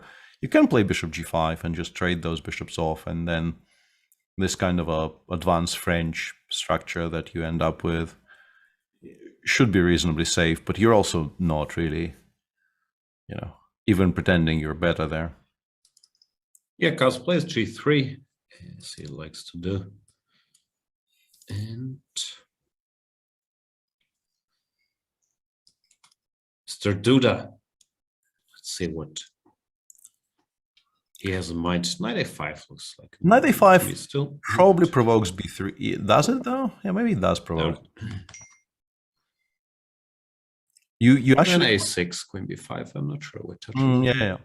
I mean, a6, knight a7 with queen b5 to follow is possible even without the weakening move like b2, b3. So plenty of options. Jan-Krzysztof Duda taking his time. Knight to a5 played. Once again, Carlsen has to decide how he wants to deal with this, if at all. Rook a1, but that's very committal. Like we've talked a bit about how willing is he to go all in such a situation. And of course, here going for the attack will mean he will make some concessions on the queen side. Then again, in this position, you can't really back down and start playing passively. No, then you'll just be worse. So. Yeah, as I said, like bailout in many cases will be available, specifically with the idea of bishop g5. But g3, I think, is a very heavy indicator that he's not interested. But then I don't think there's too much scope for like halfway measures. And wow, I was wrong. B3 played. He's trying to stop knight c4. Yeah. Now a6, does he want to go a4, but then the knight returns? I think he probably goes bishop d2. Bishop d2. Yeah, forces the knight back to c6. But yeah, we go knight c6, we go knight a7. You know, there's this dance where neither side progresses very much, but black continues trying to invite concessions on the queen side. Is there anything stronger than a6? A6 looks so normal, but it looks incredibly logical here. Yeah, if not for bishop d2, I think a6 would have already been on the board. Yeah, missed that.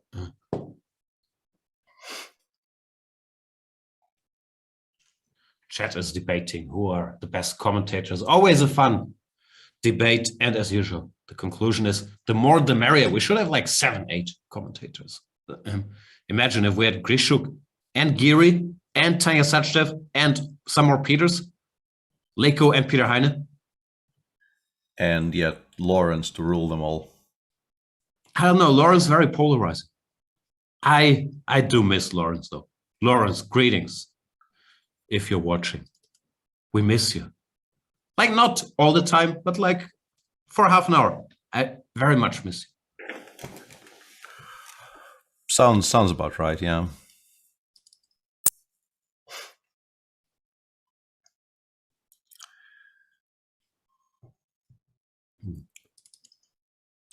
I assume the second women's game should also have started by this point. But yeah, here it is. Whoa, what is this? It's a bit of a mess. What are those? The Albans counter gambit. Finally, speaking of Lawrence Trent, the Albans. The two biggest experts are Morozevich and Lawrence, but they, well, experts is a strong word, proponents. They usually play pawn to d4 here. Knight e7, I have to admit, I've never seen before. Yeah. And it looks, what's the word? Bad. I'm already not a huge fan, and I don't know if, you know, the game continuation is going to win me over. I'm bd2, yeah, dc4, and e3 calmly b5. But yeah, like the current position looks like black is busted. Yeah. Obviously, there's no great solution to having to play for a win with the black pieces. But to be lost after 3 moves can't help your chances that much, can it? Yeah, I don't know. I don't know about this. Yeah, I think what Karjakin was doing yesterday was a lot more sensible. Just play normally, and I mean, it obviously didn't succeed, but I don't think any blame attaches to her method. Yeah, keep the game going and try to get advantageous small concessions and trades. I'm sure all of us have done what appears to be happening in this game, where we just kind of overreact to having to, you know, quote unquote, be original and sharp, and we play something that just completely backfires. I've done this myself, and I've had this done against me definitely more than once in these types of situations. But yeah, this is clearly kind of bad. 93, bishop d3, queen d3. But even apart from the fact that after queen takes c4, you're worse in an endgame, you have to play it for a win. Yeah, 95 queen e2 is the one you hope for. But yeah, the point, like, knight takes c4 is probably just winning for white. Yeah, this endgame maybe you can save. After knight c4, I think you're just completely busted. Yeah, b6 check also not a weak move. Yeah. It's just kind of horrible. No, this is lost. Yeah, she tried to complicate matters, but yeah, it's the usual thing. Also, if white has to be alert, and clearly this is a sign you have to be alert, 4 or 5 moves early in the game, that's easier than, yeah, sustaining the tension for 40, 50, 60 moves. So usually, well, it's a tough spot, no matter what you choose. But this approach doesn't always help. Yeah. We'll keep an eye on this, but yeah, it does feel like this match is hurtling towards its conclusion there, because yeah, bad position, not ahead on the clock. Nothing really good can be said about Anna's situation there. I just got informed by Daniel Dubov that d97 is Shankland Dubov. Wow, this is I could have known some dodgy gambit that Dubov is behind this. Whoa. And he actually won that game, but he says that our assessment of the entire thing is not wrong. So oh wow. what was he had some other cool yeah, thanks for Daniel as usual for keeping us on the straight and narrow, or perhaps yeah, this line as well. No, like Dubov has so many cool. Yeah. Don't know if the description of straight and narrow very much applies to what we're seeing on the board. Wow. I wasn't aware. But yeah. And Jan-Krzysztof, after a very, very prolonged thought, does something very interesting and quite attractive, actually. I quite like this move. The immediate threat, of course, is Queen c3 or Queen c2, and after Bishop d2, which I assume is the most natural reply, he wants to play Queen b6, I guess, continuing to attack the white queen side. But yeah, this is happening. Yeah, Magnus, he's going for controlling the queen side, which of course means not going all in on the king side. Probably wise as usual. Yeah. Chat is wondering where Lawrence Trent is. They're saying he's on the chess24 IM channel. I'm not sure if that's true. We need to track him down. Lawrence. Usually you have to say his name thrice. Lawrence. Lawrence. Oh. That may have been a bit too many times, and now I have to start counting from 0 again. There he is. He's in the chat. He's saying, I've been snubbed by the suits. I don't know. Is that true? That's usually what I say. But often, Lawrence, I think, in our case, also the people turning against us. And the suits just giving the people what they want.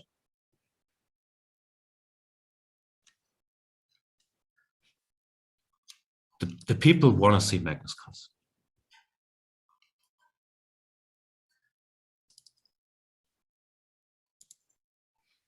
What should Duda do?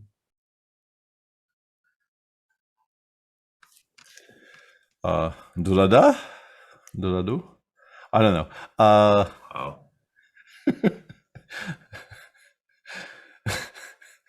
I'm sorry. It's the sudden appearance of Lawrence that absolutely gives me the giggles every single time.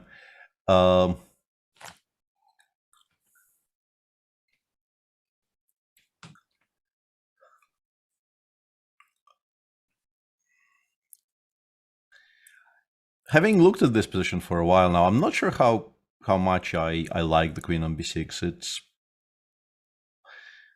There's a kind of a... Nobody's really doing anything on the queen side, right? White can't really shake any of this setup, and also black isn't really threatening much. You could maybe play rook c6, rook fc8, and pretend you're threatening rook c2, but rook c2 is also not a threat. On the other hand, I don't know how much progress white can make on the king side without, with all their rooks completely tied up on the other side of the board. Suat is in the chess24 chat as well. Grandmaster Suat Atale. Not going to read out what he says. I'm not sure what the context is, but he's there. And Lawrence is saying, "What am I? A clown? I'm here to amuse you? Question mark. Funny how? How am I funny? Tell me." I don't know, Lawrence, it's the way you tell the story. You're a funny guy. That's not where I would have gone with the reply to that particular sequence of messages. It's good fellas, Peter.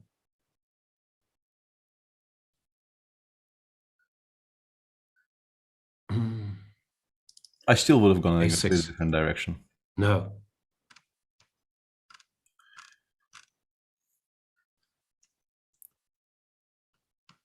Lawrence saying Facebird in books. Okay, we can't. Sorry, Lawrence, we have to stop reading out everything you say. Yeah. We need to focus on the action. Such as it is, yeah. Mr. Dodgy is saying further evidence Peter has never seen a movie. As if we needed that, yeah. Yeah. G3, King G2, This is the old Kramnik wisdom. If in doubt, go g3, king g2. Always useful. Yep. And Goodfellas I actually don't know by heart, yeah. Of the things you are sort of supposed to know by heart, Goodfellas is definitely one of those I don't. Knight to c6 played. Yeah, and yeah, if you end up still playing a6, knight c6, you have to ask yourself if you absolutely needed to spend 2 tempi bringing the queen from d7 to b6. Maybe it's not that bad. You'll play queen b5 next, and white will have to reshuffle again.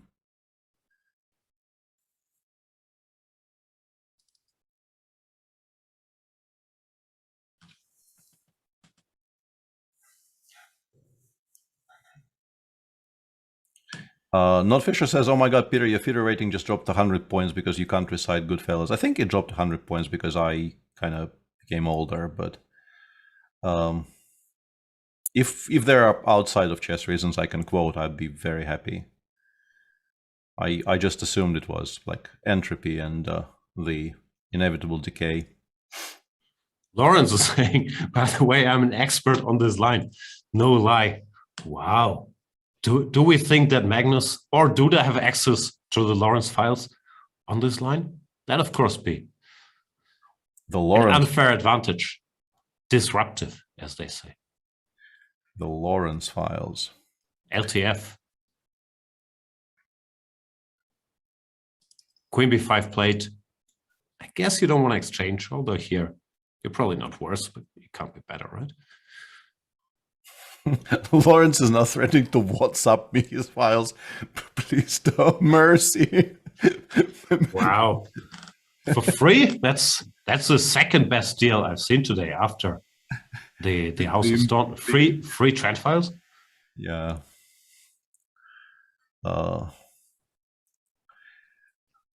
Yeah, you never trade queens here. I'm really wondering why Magnus is even still thinking. Like, I don't think... maybe he's thinking about queen b1, but it also looks weird. I'm really curious why the queen isn't on e3 yet.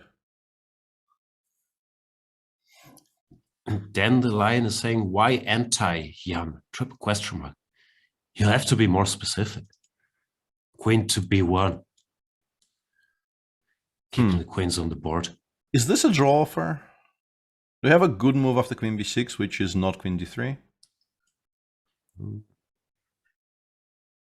Should e3 looks clumsy, doesn't it? Yeah, the last knight 92, rook c3. Yeah, that doesn't look like we're making. We're not helping. Maybe knight takes d4 is not a threat though, because bishop b3 will win material, but I'm not sure that's true.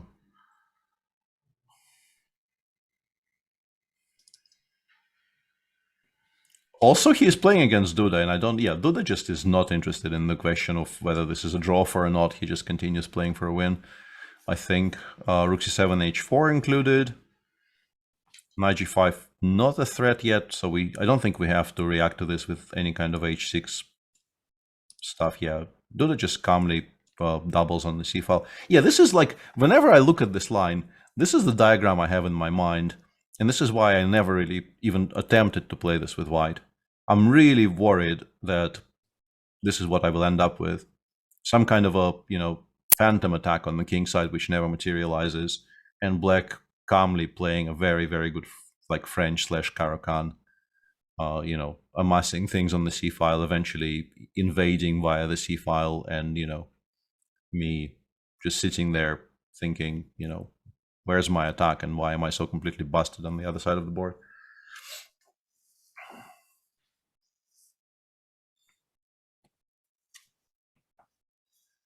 The world champion taking his time here.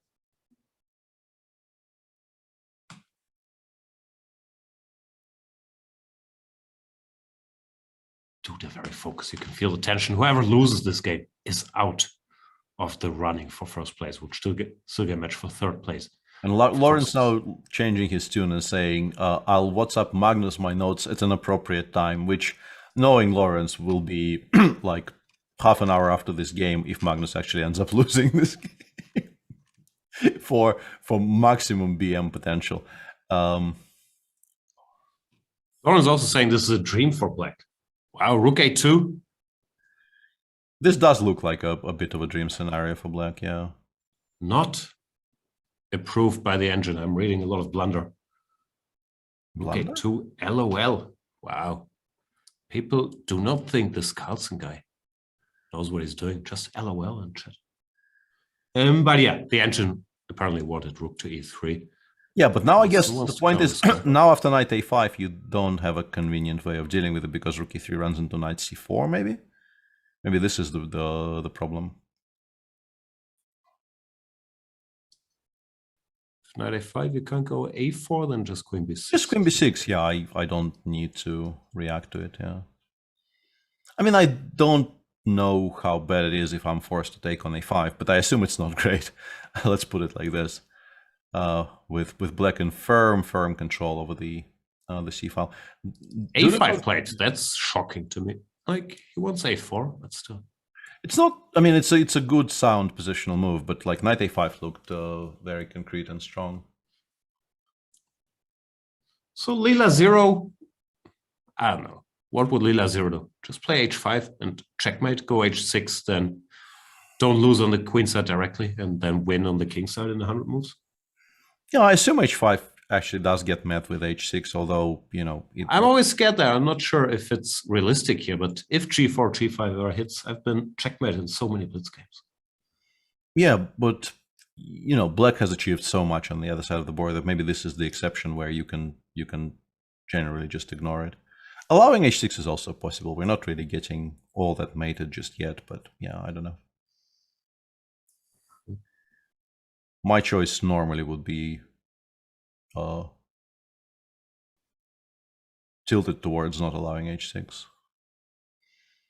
I still don't know what white is supposed to do here. Like, I understand machines probably liked knight a5 and it was maybe stronger than a5, but I still don't know what Magnus is supposed to play. Go h5? Yeah, I mean, apart from it, I guess you just don't need anything apart from h5. This is your entire game, so you are. Yeah, you might as well just, you know, continue along the chosen path. Curious why he hasn't yet. Yeah, and in the meantime, b6 played in the Tan Chongji Musichu game, bishop back to d7. I guess b7 will happen. But queen a7 also cute. Whoa! Oh, she calculated. Whoa! There's a bit of an issue in the end. Maybe you can start with. Yeah. I was about to say, why even think there? Play queen takes c4 and you're completely safe while also being completely winning. But yeah, queen a7 probably just wins on the spot, so hard to criticize. Yeah, this is the same. Yeah, I guess black has to play rook d8, but yeah, it's how happy are you? Yeah. It's a little bit disgusting. Yeah, bc followed by knight e5, and yeah. Yeah, obviously not a great spot for Musichuk to be in to begin with. Yeah, a rare case of a Dubov opening idea, which perhaps will not survive the test of time. Well, if I understood correctly what he told you, he said that much. No. Yeah, no, I'm obviously tongue in cheek. Yeah, he knew it was bad when he played it, but he doesn't. Lawrence was saying, me and Moro would be rolling in our graves. So not only is he putting himself in the same phrase as former world number 2 Alexander Morozevich, and he's also naming himself first. Wow. But yeah, as mentioned, those are the two Elbin specialists. I think Rustam also did a DVD on the Elbin's counter gambit in the old days. But none of these people have played knight e7, no? Knight e7 yeah, must be. I don't think it exists very special. Much. Magnus goes with the mysterious rook move. Not very mysterious, though. He goes rook h1 now, very heavily hinting at knight g5. Do we need to react? Like, can we just go a4 anyway? And if it happens, it happens.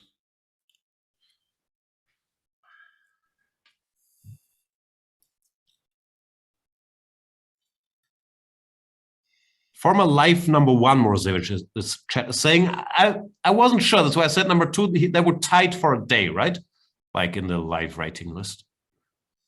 I think there was a tie for a day. I wasn't 100% sure. It was a very brief moment. And was it Morozevich and Kramnik, or I can't recall? Was it Kasparov? Yeah, I'm hazy on the details, but yeah, he at his heyday he was an absolutely fantastic combination of very very original style coupled with tremendous playing strength.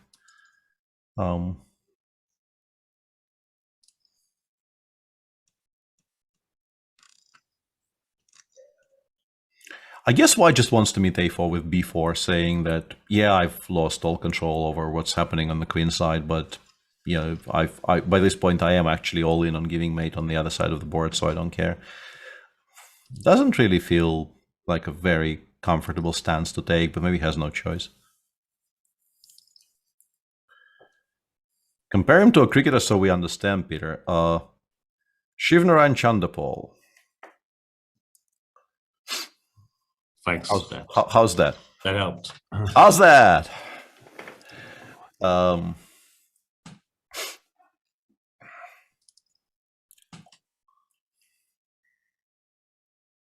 Very focused.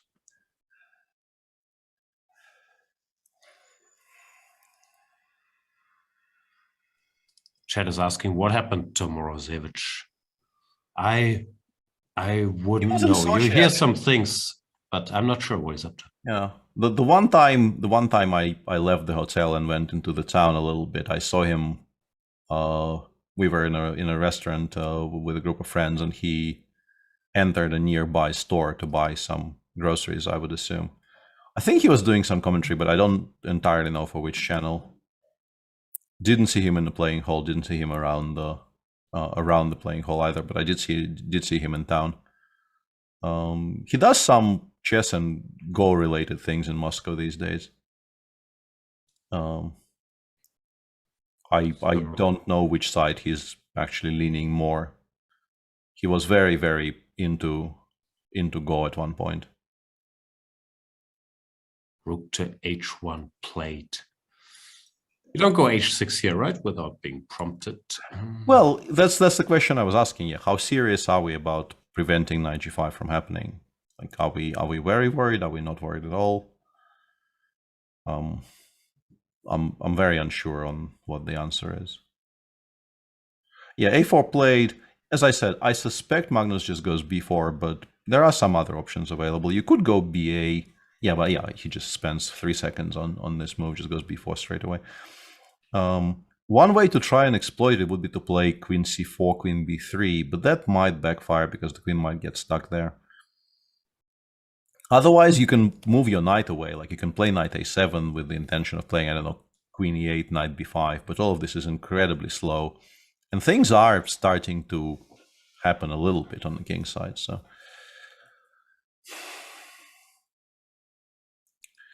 I don't know.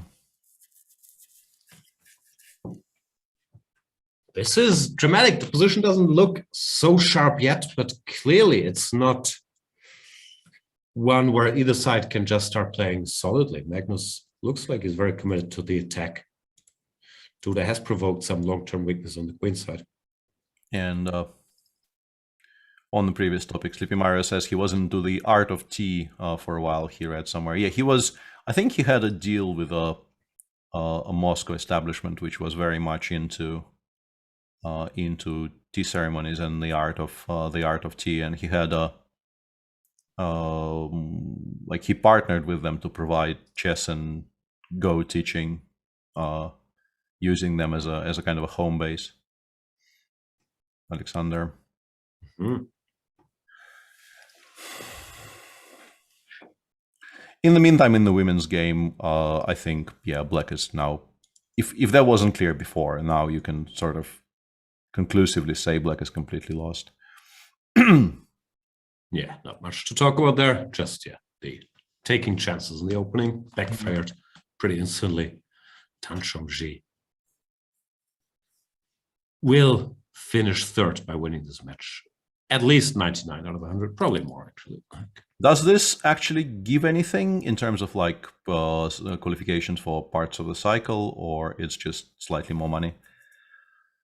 I would guess it's slightly more money. I don't know if, let's say, there could be. I honestly don't know. Goryachkina is she qualified for the next candidates tournament already by losing to Zhu Wenjun? In that case, it could be that third qualifies for the women's candidates tournament. No, yeah, exactly. Like this might actually have, apart from additional financial incentives, it might have serious bearing on the composition of the next candidates tournament. Yeah, Dudov goes knight. Yeah, he went he h6. does play h6, yeah. And then after bishop b3, he goes knight a7. Knight a7 is a very typical idea in these positions. Yeah, now there's a very, very nice b5 square for the knight. And the discussion we had sort of even prior to the game as to whether Magnus wants to go all in this game or not, I think has been taken for him. We're being told by chat, who knows better than us, that the top four are actually in. So both Tan Chongji and Musichuk are already qualified in the women's section. The top four, not the top two, qualified. Okay. Yeah, Magnus does seem like he might be just completely busted because, you know, if rook c3 and queen d3 happens, the queens will come off. And once the queens come off, strategically his position is quickly becoming untenable without, you know, with the c-file completely lost and the knight eventually arriving on b5, putting a lot of pressure on the a3 pawn. Also, I'm a bit surprised by this move, bishop e3, because, yeah, first of all, it's somewhat slow, and secondly, it loses sight of the c3 square, as you mentioned. Like, it felt like he had to make something happen. What's the point of knight f7? As we keep on saying, it should be on b5 eventually, and also you just need to, like, your immediate idea here is to vacate the c-file so that you can start invading with your rooks, but also a7 is by far the best square because b5 is by far the best square eventually, and you are starting to aim it towards it. Yeah, the camera sticking with the Tan Chongji Musichuk game there, but that's decided. So yeah, because it's it seems like it might end any moment. I have a feeling that Tan Chongji could have been slightly more precise and the game could have been already over, but it's somewhat immaterial considering she only needs a draw from what appears to be a completely winning position. Maybe knight g1 to reroute to e2 to help protect the c3 square. I think the ship has sailed for such. Yeah, he goes bishop d2, sort of admitting that bishop e3 was not the best idea. Yeah, this is trouble. Queen c4, even queen e. Rook c1 you take, or you don't have to. Yeah, I wanted to go queen b3, but then maybe you. Actually, the way the pieces are, rook c1, queen b3 is very strong because after queen takes b3, ab, rook c7, I have ba. This is exactly the kind of a situation where queen b3 actually works because otherwise, rook c7, rook b2, the pawn gets lost. But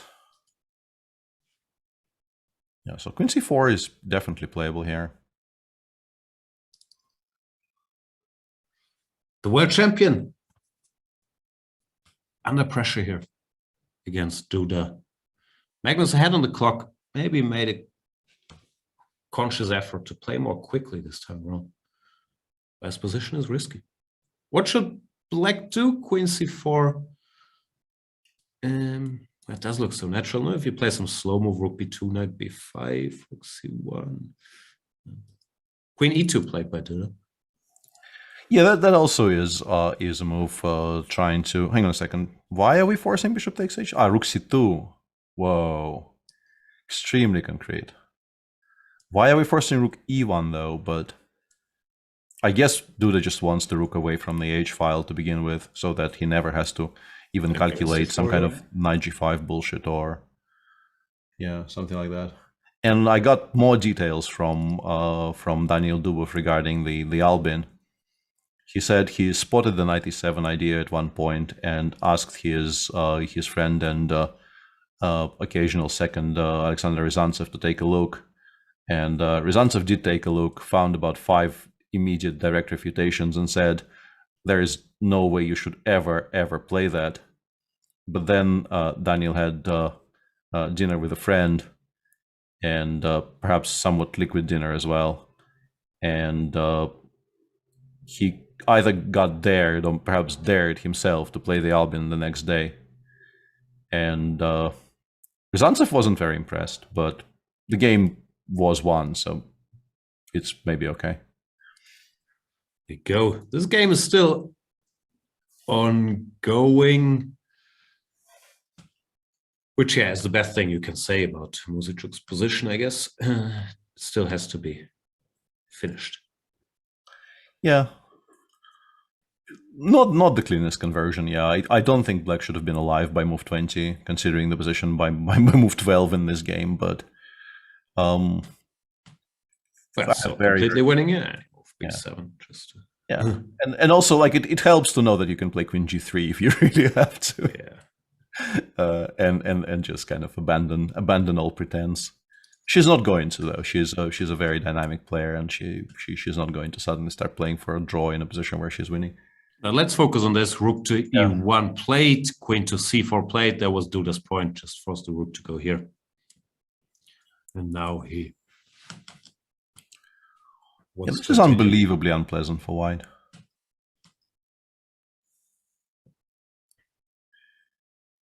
There's just no semblance of an attack on the king side, and your queen side is about to be under severe pressure. That's like the most charitable way of describing it.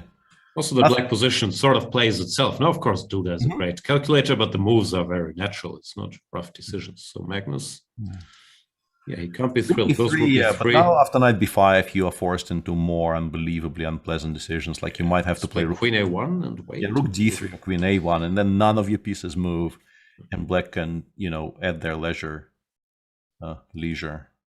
Yeah, I've forgotten again. My British friends told me what I'm supposed to, like, which of those two pronunciations I'm supposed to choose if I'm not to be, denounced and kicked out of the club, and I've forgotten again.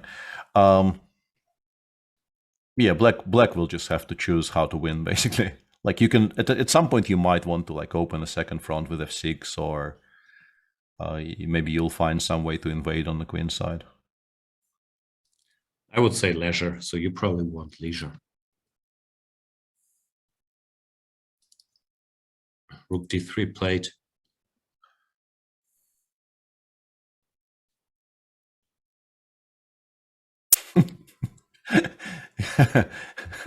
people say it's and then just spelling the word in chat is wonderful. Yeah, no immediate way to crash through here, which is the one saving grace here for Magnus, because none of his pieces will be moving for quite some time. And there's, like, apart from, I don't know, king g1, king g2, or perhaps rook b2, rook a2 is what you can do if you want to pretend. Apart from those things, you really don't have very much in the way of... rook c6 is actually a very nice indication of how black is planning to win the game. Bishop e, bishop d8, bishop b6 will attack one more thing, and then white probably actually runs out of ways to defend his stuff. Oof. Yeah, this is rough. You don't often see Magnus being sort of outplayed like this positionally. And I think it was because this line, which obviously he knows, it demands white attacking on the king side. And he might have hesitated for a moment or two there, didn't want to go all in. But it's not the kind of position you can control. So now he's in a rough spot. A lot of people asking, isn't Duda's queen completely trapped now? It sort of is, but you can't attack it. Yeah. If you move anything, something drops. You need to play knight g2, but to play knight g2, you need to move the bishop away from the g2 square, and then something bad will happen. Either you will allow queen c1, or you will allow knight c3. None of those things are great. And yeah, rook b2, bishop d8. Yeah, I just don't know how he survives the next 5 moves here. Wow. Maybe you go like bishop e1, queen, bishop b6, queen d1, queen c1, queen e2, but yeah. Bishop e1, as you mentioned, queen c1 also looks just... Yeah, I wanted to throw in bishop b6, but maybe even the immediate queen c1 is stronger. Yeah, it just looks kind of lost, honestly. Is this it for Magnus Carlsen? He's so resourceful. But yeah, this looks like a textbook, I don't know, My System game. Yeah, exactly. Yeah. This is a kind of a diagram you see when you get explained the concept of a good bishop against bad bishop, and the importance of occupying the one or open file on the board. Chat is saying we're overreacting, that engines say it's not so bad, which isn't it? Obviously true. Queen f1, they say. How do you do it? Queen f1, bishop b6, and now just bishop e3 or what? I guess. Yeah, bishop f1 I did miss, yeah.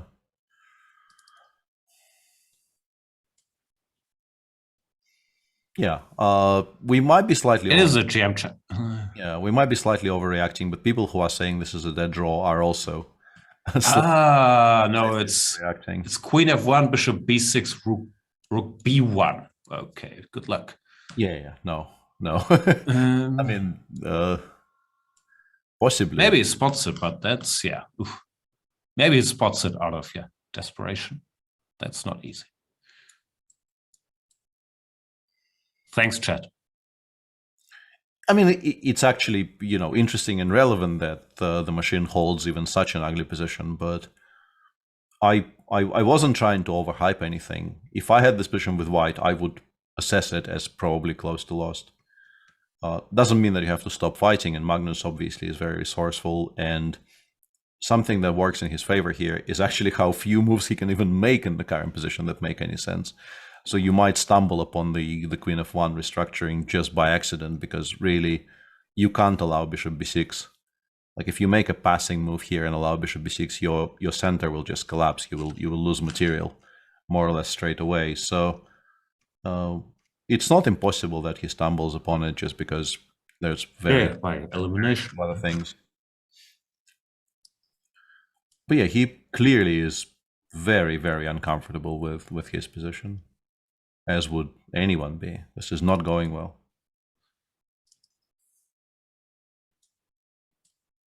Queen f1, rook b1. Magnus.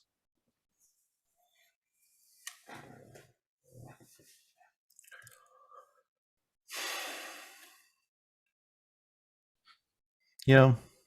Budapest Gamble is asking, is time a big factor in this position? I would guess so, yeah. Like, for Duda, the moves are so natural, so Magnus has to make it a factor for Duda as well.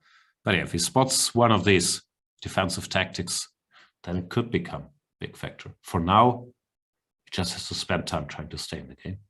Yeah.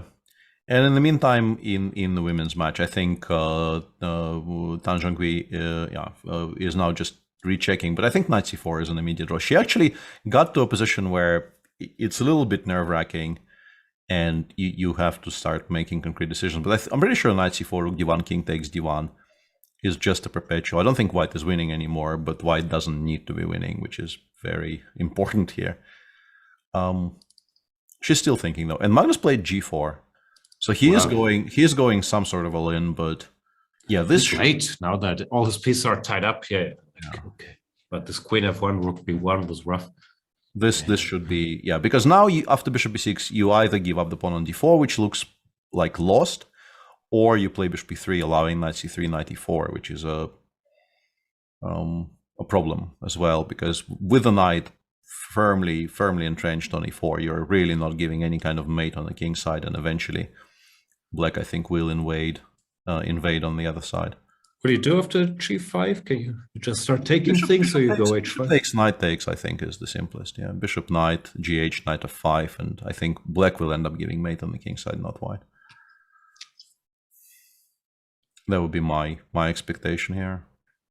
Just wondering if we have any tricks here, some b5 or b4 or something. Yeah, I missed that entirely. Yeah, maybe we do something else. Yeah, maybe we take with knight and bishop instead then. But he's gone bishop e3. Giving black access to this square. Knight c3, there's still queen f1. Yeah, I don't know. Walking a tightrope. Yeah, now I'm pretty sure even the machines aren't really saying this is particularly good for white. I mean, they weren't saying it's good, but they were saying it's playable. I think this is now, let's see, 3 plate, entering the actually mathematically unplayable territory. Queen f1, knight e4, or queen b5 first, I also wouldn't hate.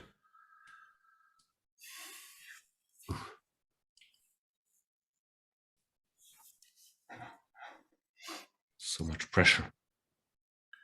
Yeah, I wonder what the pause after knight c3 could even mean. Like, you don't really have choices. Queen c2, knight e4 cannot possibly be an improvement.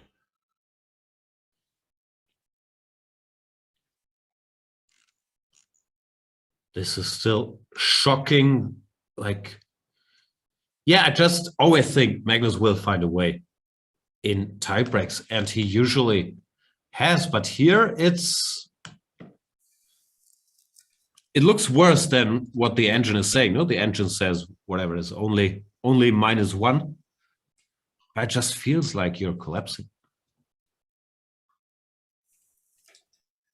Plays queen f1. Yeah, Black has a. I'm pretty sure Black has a variety of very sensible choices here. But the general plan is very easily understood. You put the queen on the knight on e4. You get the queen away from the c file, and you start trading rooks.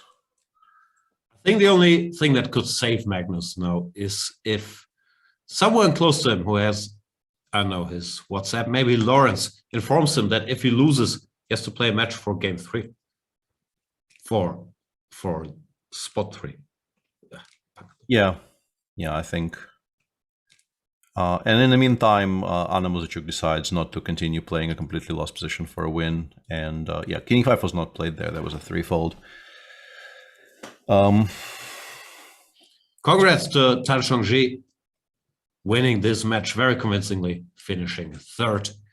As mentioned, the chat informed us both these players are qualified for the women's candidate tournament. And yeah, Tan Chongji just with a great performance in the tournament and also in today's match, won very deservedly. It won't hurt too badly for Anna Muzichuk because, as mentioned, she's also qualified for the candidate. Yeah, that you know, obviously winning the whole thing is great, but if you are not winning the whole thing, it's important to know that you have the qualification secure. Yeah, Queen b5 played. Maybe you play g5, h5, g6, but yeah, you're not doing any of that with any serious expectation of success. I'm just grasping at straws here because of how bad this position is strategically. 94? Oh no, 94 didn't happen.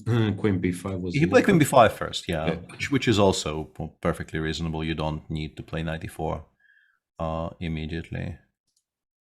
I'm just trying to find something for White to play that, you know, provides any kind of relief. He goes Rook c2, which is he's still trying to defend all the squares. Yeah, it's just.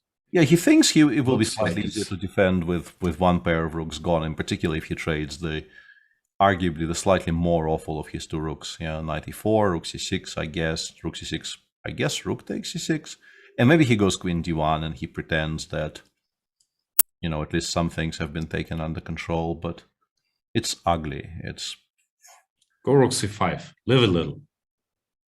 Actually, can we? Can't be great. Yeah, it can't be great, but the position isn't great already. So at least you get some moves. Yeah, knight e4, f3. It's irrelevant. No, but he's taken. Yeah, he's continues playing. Technically, so to speak. Rook c6, rook c6. This is truly horrible. Like you play. He played rook d1. Rook d1 back. How do you not lose it? Yeah, this can't possibly hold. I don't understand. You take on f1, go rook c3, rook a1, rook b3. He goes. Duda doesn't exchange queens. I don't understand anything. Yeah, I'm now very. I was pretty sure queen takes f1 must have been like a technical win, and not even a very difficult one, honestly. That's shocking. Not exchanging queens here when given the chance. And you are. Rook c5 apparently was extremely strong, and according to the machine, maybe it was even enough to hold. So very, very nicely spotted, Jan. Extremely strong in. Not that white is better, right? Like it's. Chat says it held. It held. Okay. Yeah, but that's a huge improvement over what he has on the board right now. So like it's. I don't know. After now he has some hope again after rook c4. I'm so shocked by rook c4. I think it's still bad, but I would have yeah, like that endgame just looks so lost. I don't understand why you would not play that endgame. Knight g2 played, forcing the trade, I assume. I mean, you could pretend you're Petrosian here and play something like queen c6, but it's completely unnecessary. But yeah, the more pieces come off the board, the more it becomes holdable, right? And particularly if the knights get traded, your one horrible weakness is on a3, and you've traded one of the pieces that could convincingly attack it by returning to the b5 square. I am very confused. Okay, there's no time for it now. Just okay, I'll let it go. It just felt like queen f1, rook c3 wins on autopilot with a piece. I don't know. I don't know what happened there. Yeah, now we play h5, and we have, I think, genuine drawing chances. I think it's important to include h5 at some point, just to have additional sources of counterplay on the king side for the future. How do you react to rook c3? Just g5 and go for it? Or? No, I want to go rook d3 for now. Okay. Yeah. Keep it together. If you play queen c4, I take, I play queen b5. This is one of the reasons I wanted h5 on the board. To have queen e8, queen f7 with rook d3, queen c4, takes, and queen b5 might be the only move, but it's definitely enough here.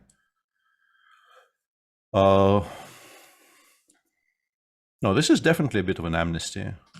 Position is still not pleasant, but it's definitely a bit of an amnesty.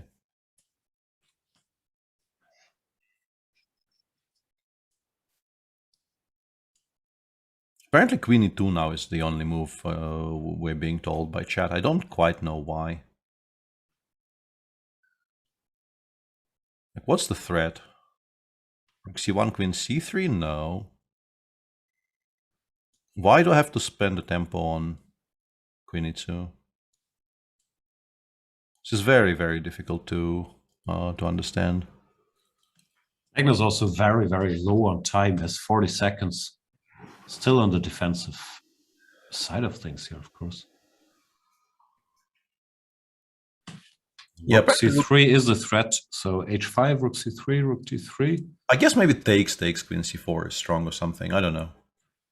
Rook b3. Maybe rook b. Yeah, rook b3 maybe is the rook b3 is kind of worrying.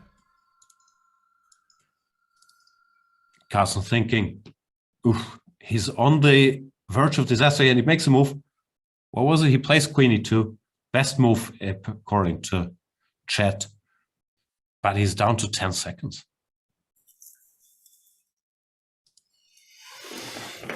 Yeah.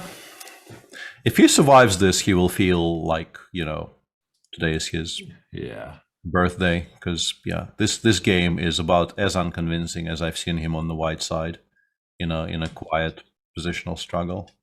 Yeah, it's also a strange choice, no? Because this structure, okay, with hindsight, obviously, but it has built in that you need to go for a sharp attack or you suffer. And Lawrence Trent is saying if he survives this, he's winning this tournament.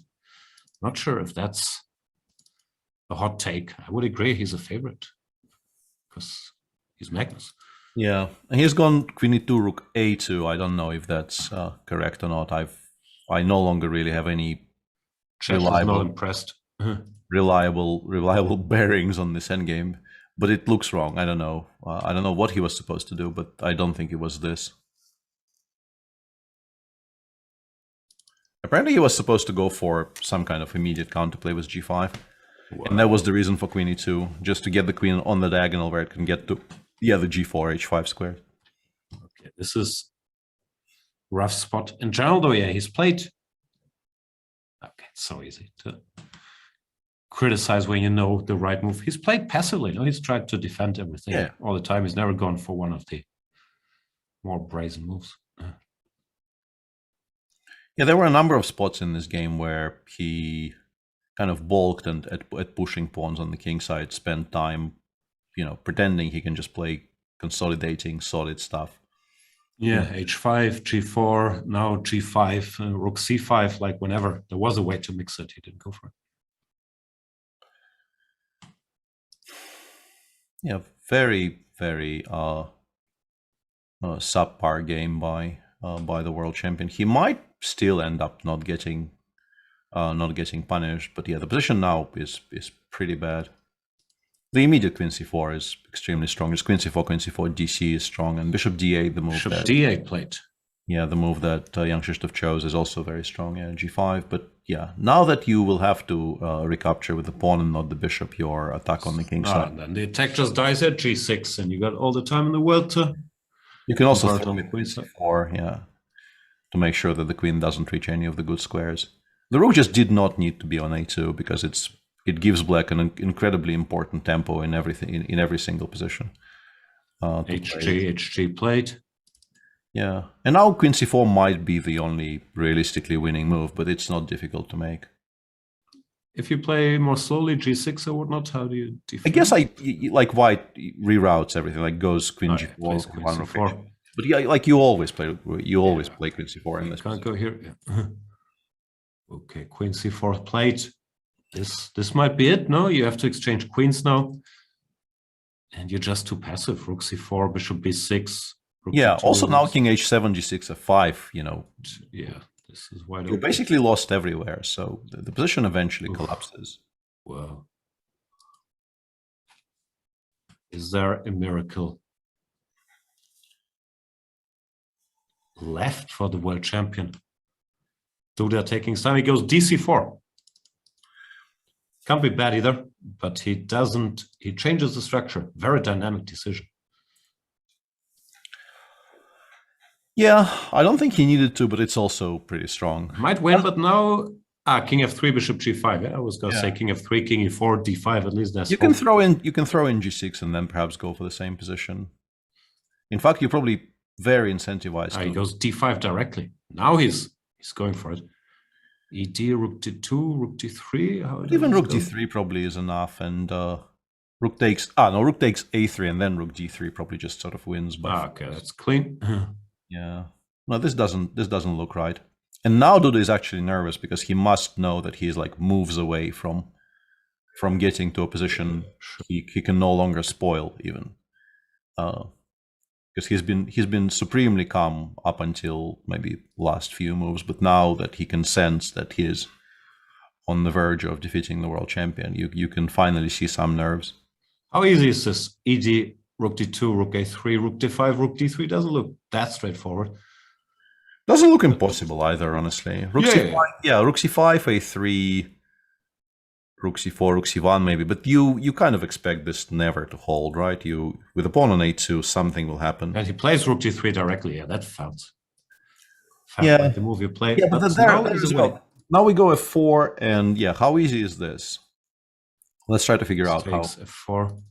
Yeah, f6 apparently is winning, but if you don't play do f6, that, takes it might become tricky. Wow. I guess what eventually does for white here is the weakness on a3, I would assume. Plays king f8, which look more human once again. Now it's no longer easy. Like, oof, it's not even too difficult for me to. It's not even winning according to the machine anymore. Whoa. You really had to play f6. Well, white took king f1, king e1, king d2. Or yeah, you just go after the pawn. F2, yeah, and black is not quick enough. Has Carlsen made a move? I think he may have played f5 though, judging by he played king f3, which is a bit of a weird path to take. Why go that direction? Yeah. Yeah, and now f6 is back to being winning. This is like incredible. But yeah, Jan-Krzysztof doesn't play f6, goes king e7, bishop c5. What does he want? King e6? You can't go king g4. No, he goes king e3. And this is actually holding for white now. King f5 you can take, and king takes f4, loses to g6 and e6. Well, doesn't lose, but that's the trick. Wow. Yeah, you really have to put him away when you have the chance. He is very resourceful. Wow, king d3.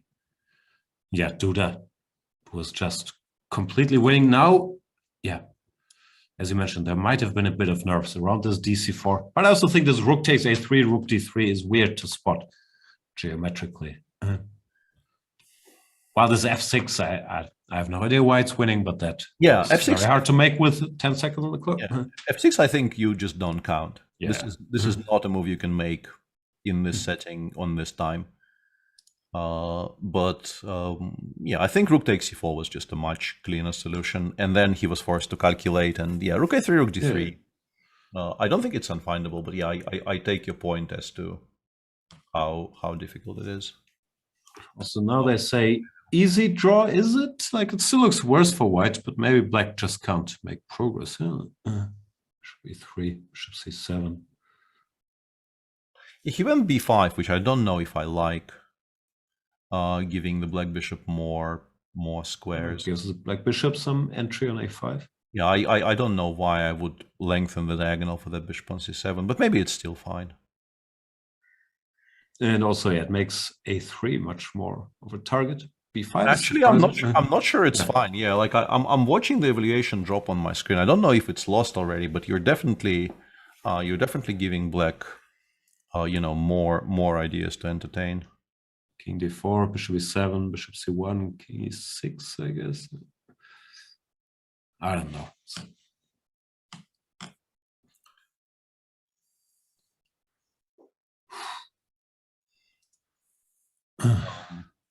So they've repeated a few times. Yeah, Jan-Krzysztof obviously has a draw with bishop b6 check, but he's not taking. Is he risking anything if he goes bishop e7? King d5, bishop a3. No, he plays bishop e7. Bishop c1 though. Yeah, bishop c1, king e6.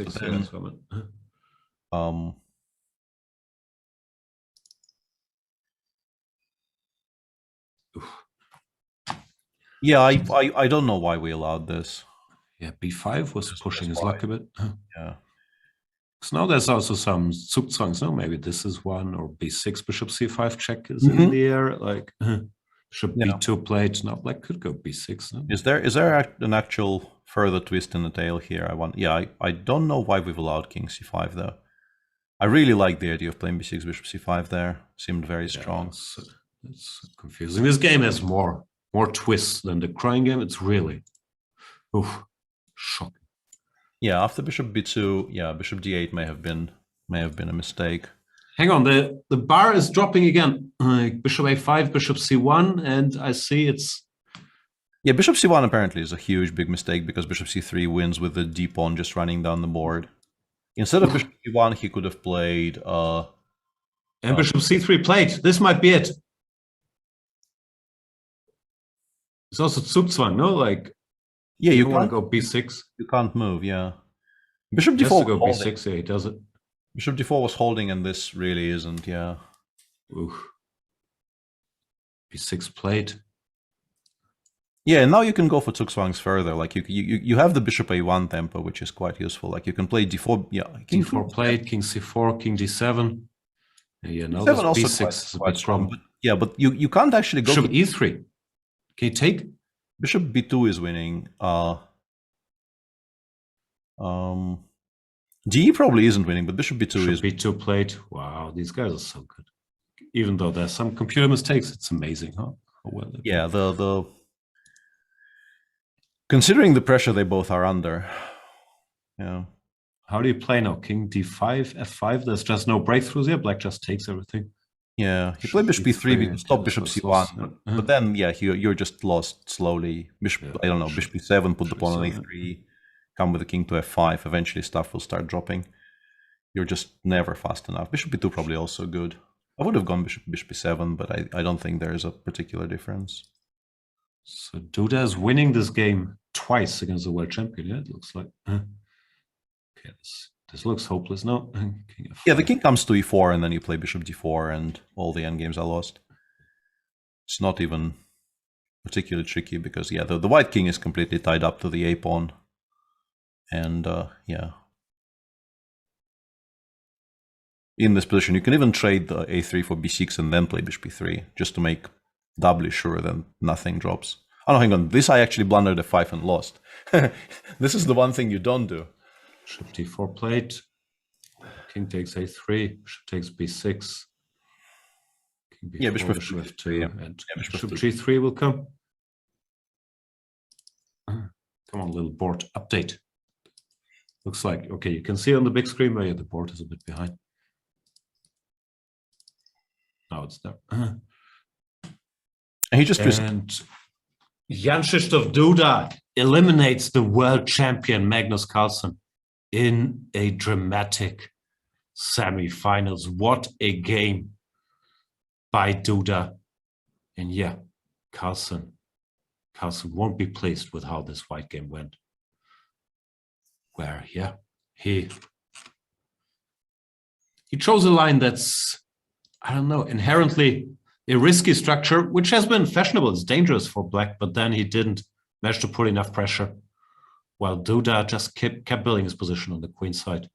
Had an advantage throughout. There were some computer chances, and we've talked about the moments where maybe Magnus, once again, we're being helped by computers and chat, of course, where maybe Magnus could have played something more aggressive, like here after rook a to a5, there was pawn to h5, and then there's a6, g4, and later there were some moments where he could have gone for it.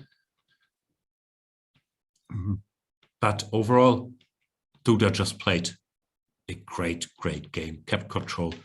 This was a decision that shocked us, where Duda didn't exchange queens with queen takes f1, which looked so good.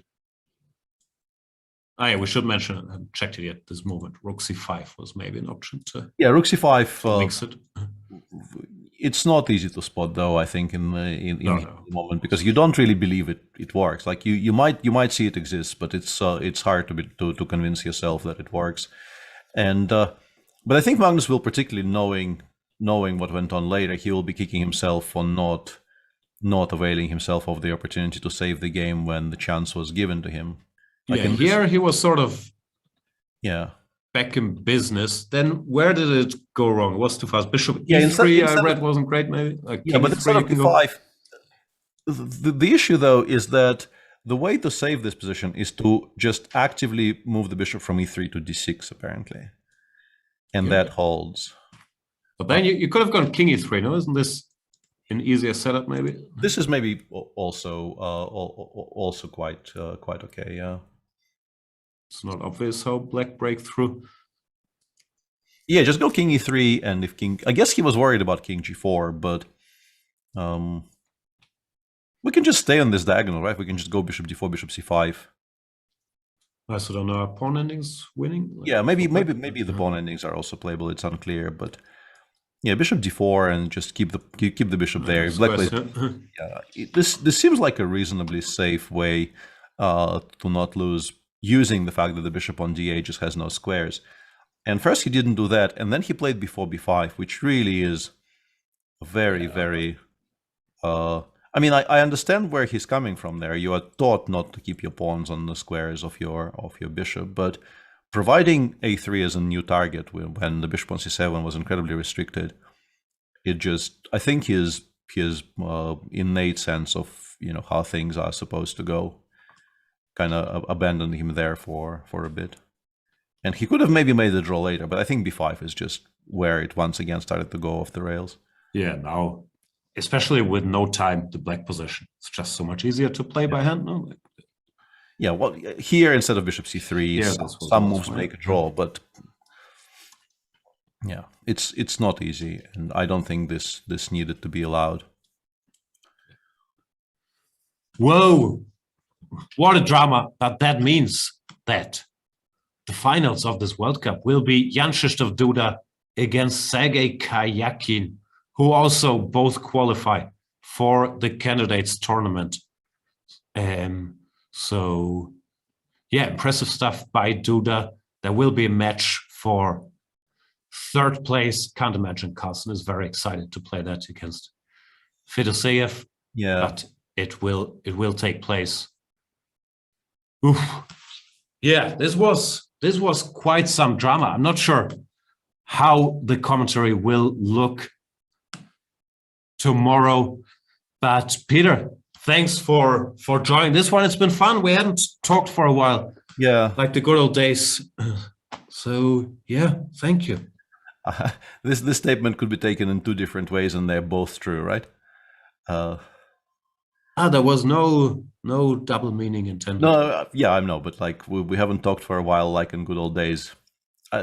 We probably don't. I'm sorry. I'm just some Goodfellas reference, like no. In the good old times, we also often not talk to each other. Is what I'm going with. Awkward. Anyway, I really enjoyed this. Yeah, not going to be here for the finals, but I'm sure whoever will pick up the baton will do a great job. Thanks everybody for tuning in, and seems like we're done here. Congrats to... No, we're of course not done. We should thank our presenting partners, the House of Staunton, and remind everyone that if you want the Imperial Series luxury chess pieces, that you can't have all of them. There are only 5 sets per wood type. Peter already on the record, he's not sure about wood types, but I believe any wood type you want, you can get these beautiful pieces for $399 instead of $699. For this and other amazing deals, visit thehouseofstaunton.com. And please remember, 5 sets per wood type. Don't just go there. Order 8 sets of the same color. Well played. Thanks for watching. I am sure there's more chess action today. Actually, you're lucky, in half an hour, the Champions Chess Tour, the knockout phase starts. So you can pretty much just keep watching chess. I'm not sure if that's on the Chess24 and I've GM channel.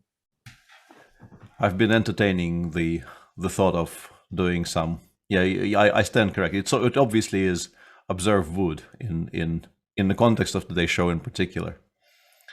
I've been entertaining some ideas of actually hosting some Observe Wood today, but I probably will choose Sanity over it. But I have no idea what this means. We'll see how that goes. Yeah, so watch the Champions Chess Tour on Chess24, not on the Chess24 GM channel. That's just for us. And you viewers, thank you so much. Go premium. I'm sure there's a great deal kicking in at 17 p.m., 5 p.m. There's this flash sale thing where you can save 40% on the Chess24 premium membership. Thanks to our producer, Sotiris, and all that. I know this was only the semifinals, but I'm not sure who's going to be here for the finals. So we give the big speech. Thank you guys for watching. See you next time. Want to raise your chess to a new level? Challenge Yourself is an exclusive, innovative experience designed for Chess24 Premium members. Train like a champ with a unique set of lessons prepared by the coaches of the challengers. Boris Girlfriend and Co. will help you improve your chess. Play a champ. Play a grandmaster each day in Banter Blitz. Take advantage of this incredible opportunity from June 10th. Go premium and challenge yourself.